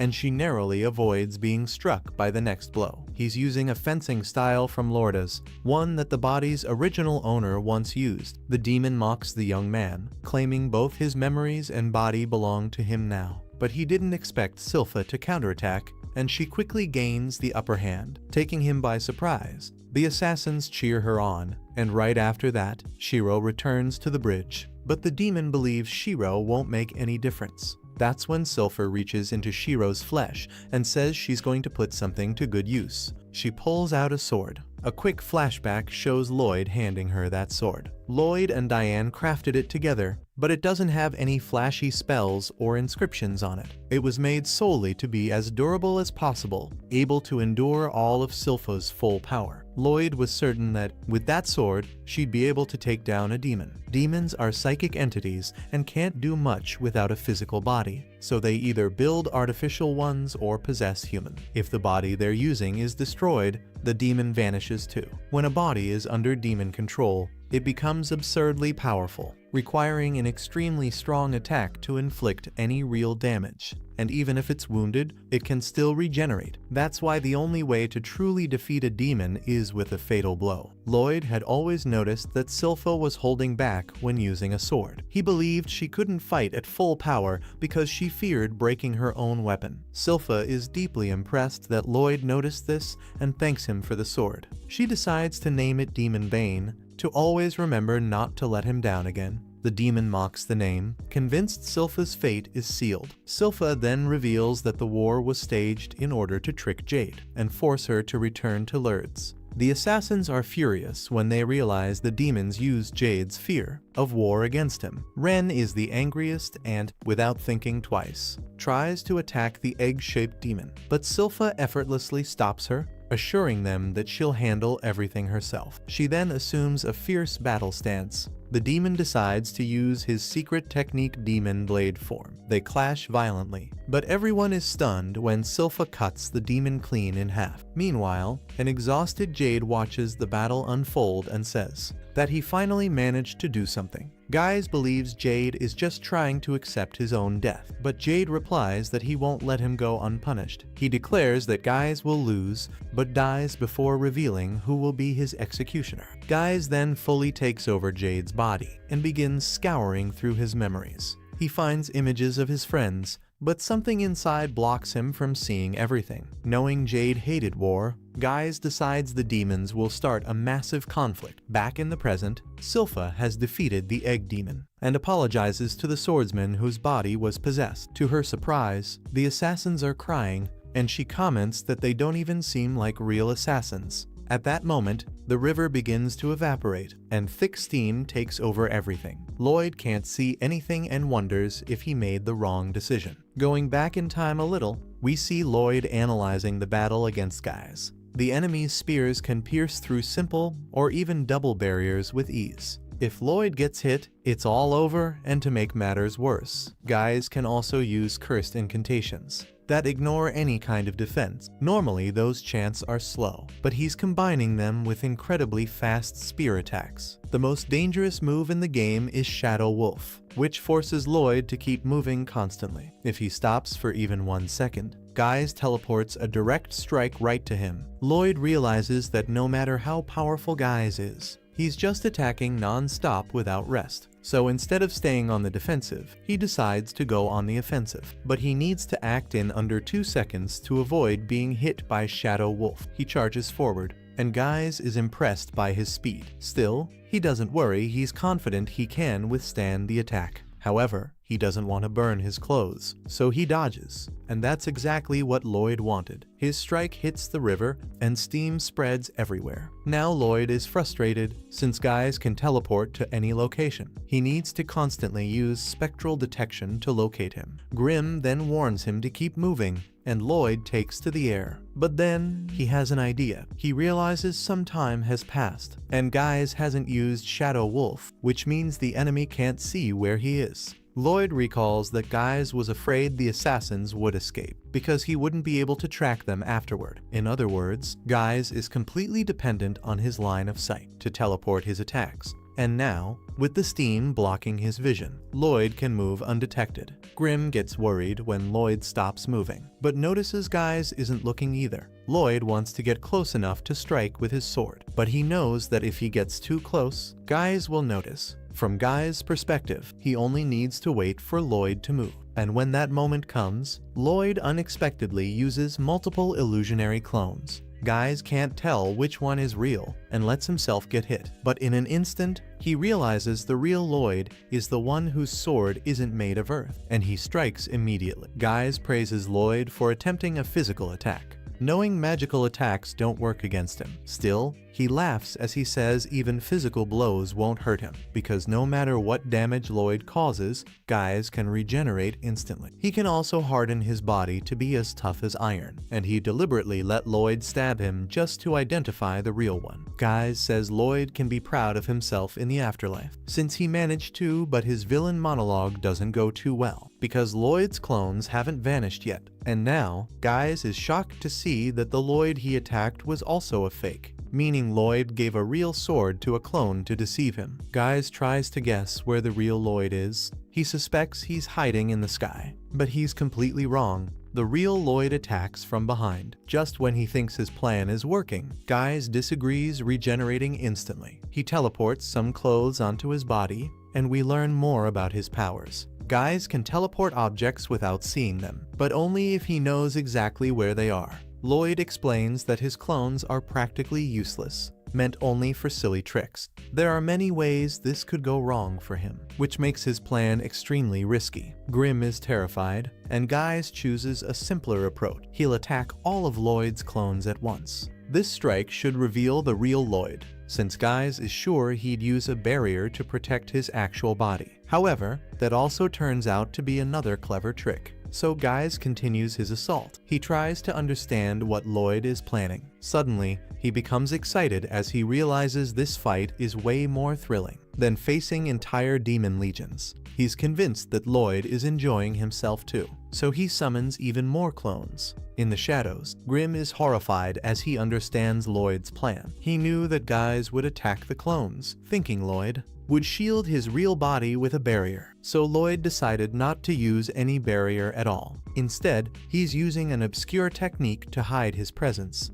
doing everything he can to avoid being struck by the spears. It's incredibly dangerous, and Grim wonders what could possibly justify such a reckless strategy. Going back a bit in time, we discover what's so special about the sword Lloyd is using. It has a magical inscription that allows it to absorb spells. The wielder can either absorb the spell to increase their own mana or to analyze it. Back in the present, Grim realizes that Lloyd is trying to decipher the incantation required to use the Shadow Wolf technique. That teleportation spell Jade spent his entire life trying to understand without success. Trying to do something like that in the middle of such a dangerous battle is completely reckless, human even. So Grim begs Lloyd to give up and run, but he quickly realizes that Lloyd would never run away from an unknown spell. Lloyd is simply a maniac when it comes to magic. So Grim changes his stance and starts hoping that Lloyd will actually be able to defeat guys.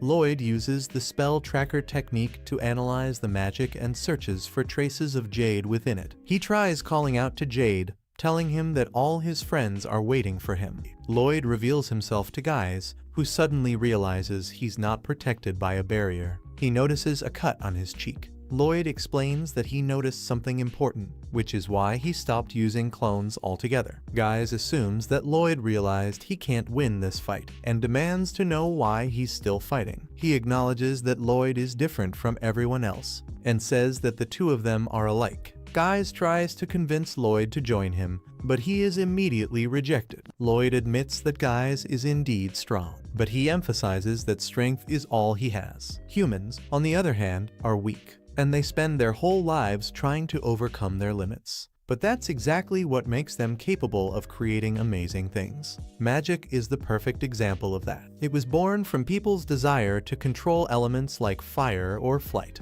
Every spell ever crafted is deeply rooted in the dreams of its creator. That's why sorcery is endlessly fascinating to Lloyd. But Guys doesn't care about any of that, he just wants to end the fight quickly. The problem is that Lloyd completely overwhelms him. The pain is unbelievable, and Lloyd explains that this was a strike, using only essential core techniques. Guys has no idea what that even means, but he's even more shocked when he realizes that Lloyd predicted exactly where he would teleport in order to land the blow. Lloyd says he's grown tired of Guys' repetitive attacks, and taunts him, daring him to stop wasting time and use something new. That infuriates Guys. How dare a human give orders to a demon like Lloyd? But then Lloyd mentions Jade's last words. Guys doesn't take it seriously at first, but Lloyd explains that Jade said Guys would lose. That enrages Guys even more, but before he can react, Lloyd simply throws him into the air. Lloyd's assault is brutal,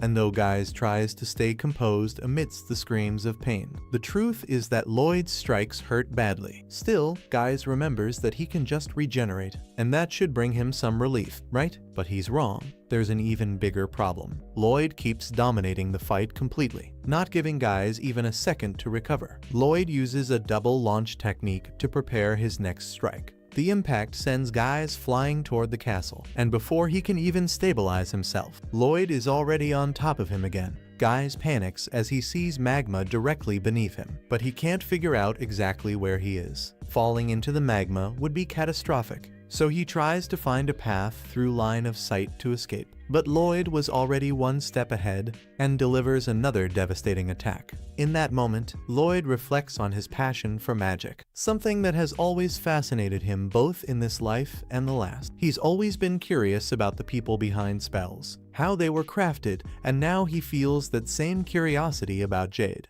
Guys is in unbearable pain, and Lloyd declares that this fight has been extremely boring for him. With no more options left, Guys begins preparing his final attack. and reveals what truly separates a basic demon from a Lloyd-class demon: the ability to freely manipulate atmospheric mana. By concentrating all the mana in the area, Guise creates an attack capable of reducing anything to nothingness. Its name is Black Sphere of Mordau, and this spell is absolutely terrifying, but Lloyd makes it vanish effortlessly. Guise falls into despair as he searches for his missing Black Sphere, completely unable to understand what happened. Lloyd calmly explains that he simply erased the attack using a similar technique. Guise refuses to believe that's even possible, but Lloyd reveals the name of his spell, Void. That spell can launch the target into another dimension and pulverize it completely. Lloyd says he learned that spell a long time ago, and only now realized that it operates under the exact same principle as Guise's Black Sphere. And like any true lover of magic, he was curious to see what would happen if the two techniques collided, so he simply made them clash. Guise is left utterly unhinged. Creating a single Black Sphere already requires an absurd amount of mana, and Lloyd had conjured two just to test them. But to Lloyd's surprise, when the two collided,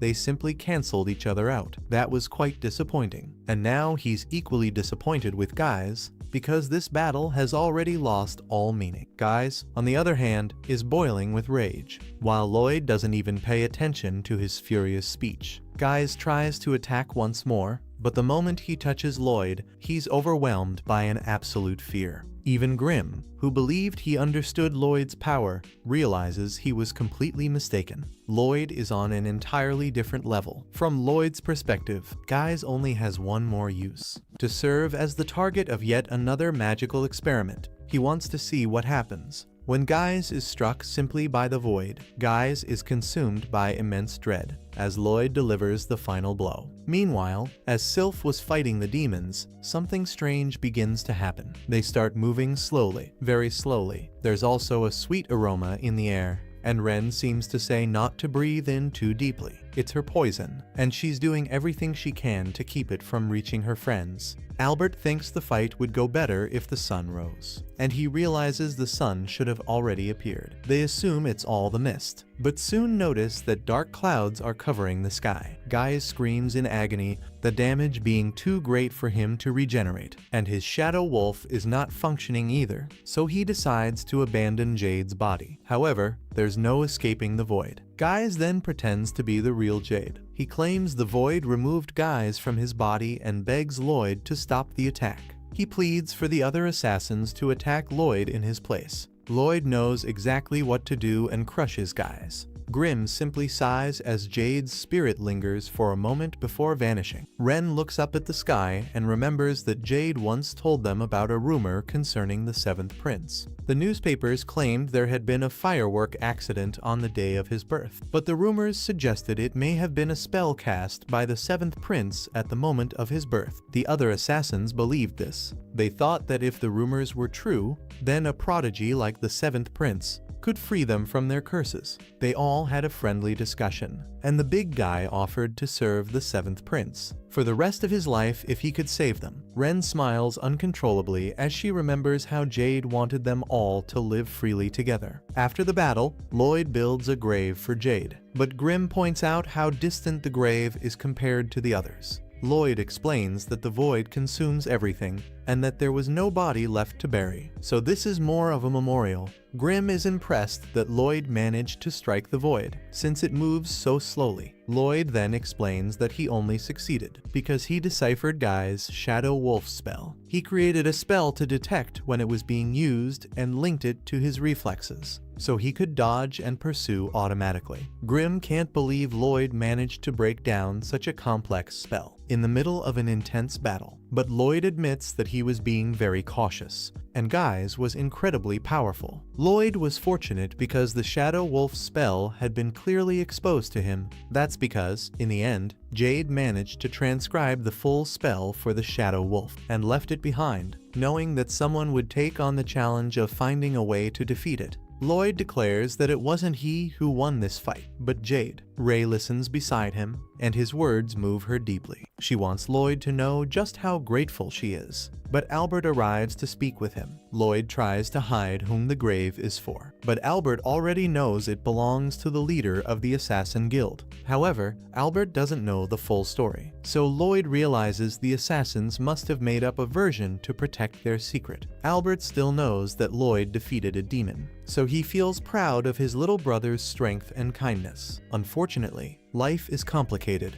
and the Assassin Guild must be taken into custody. Reze expects the same fate once she is found. The assassins committed very serious crimes in the past, and now they've simply taken the prince and forced him into the war. Still, they promise to make amends by serving Lloyd for the rest of their lives. They're determined to fix what they've broken, and Albert feels they don't need to be restrained. At that moment, everyone is shocked. When Albert points his sword at Lloyd and says the situation is very serious, he says this won't be like having a pet. If the assassins become his servants and commit a terrible act, Lloyd will be held responsible. The assassins begin to fear that Lloyd might not want them, but Lloyd decides that he will take full responsibility for them. Lloyd is certain that this is truly what he wants. Everyone is surprised when a gust of wind blows at that exact moment. Albert wants to make sure that Lloyd understands that people truly care about him, so he tells him not to keep his distance so much. He promises to always be by Lloyd's side whenever he needs him, and for that reason, he wants Lloyd to ask for help more often. More important than being a prince, Lloyd is his brother above anything else. And Albert tells Lloyd just how much he loves him, and everyone watches the beautiful moment unfold. Right then,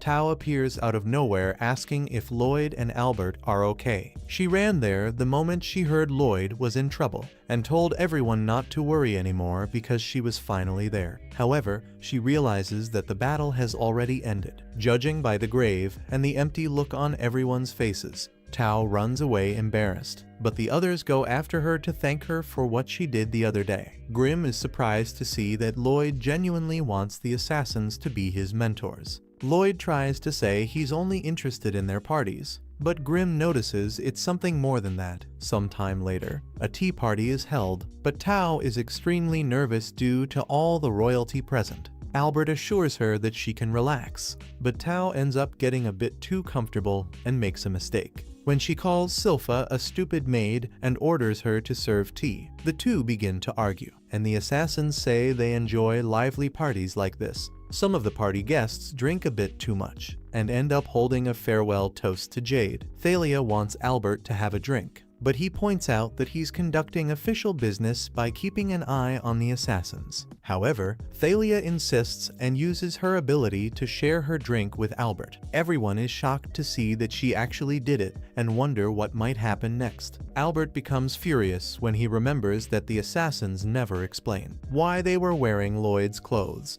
Everyone is enjoying themselves, but they suddenly notice that Silpha is nowhere to be seen. That's because the girls have returned to the castle and are enjoying the hot, steaming water like a proper bath. Ren says she wants to work for Lloyd, just like Silpha, but Silpha tells her that she needs to ask Lloyd directly. Ren is surprised when Lloyd shows up right there and allows her to stay by his side. Silpha explains that she dragged Lloyd into the bath because he was filthy and covered in dirt. She stops Lloyd from slipping away quietly, and Ren questions whether it would really be right for her to stay by Lloyd's side. After all, she has hurt many people in the past, and to make matters worse, she's poisonous. Ren is shocked when Lloyd bluntly tells her that she still has a lot to improve, and that she should start by no longer calling herself a Blizzard. He explains that if she learns to truly understand her ability, she could become a pharmacist or create medicine. Ren finds it hard to believe she could actually help people with her skill, and Lloyd says he needs to study her more. Ren's mind fills with memories of all the people who hated her because of her poison,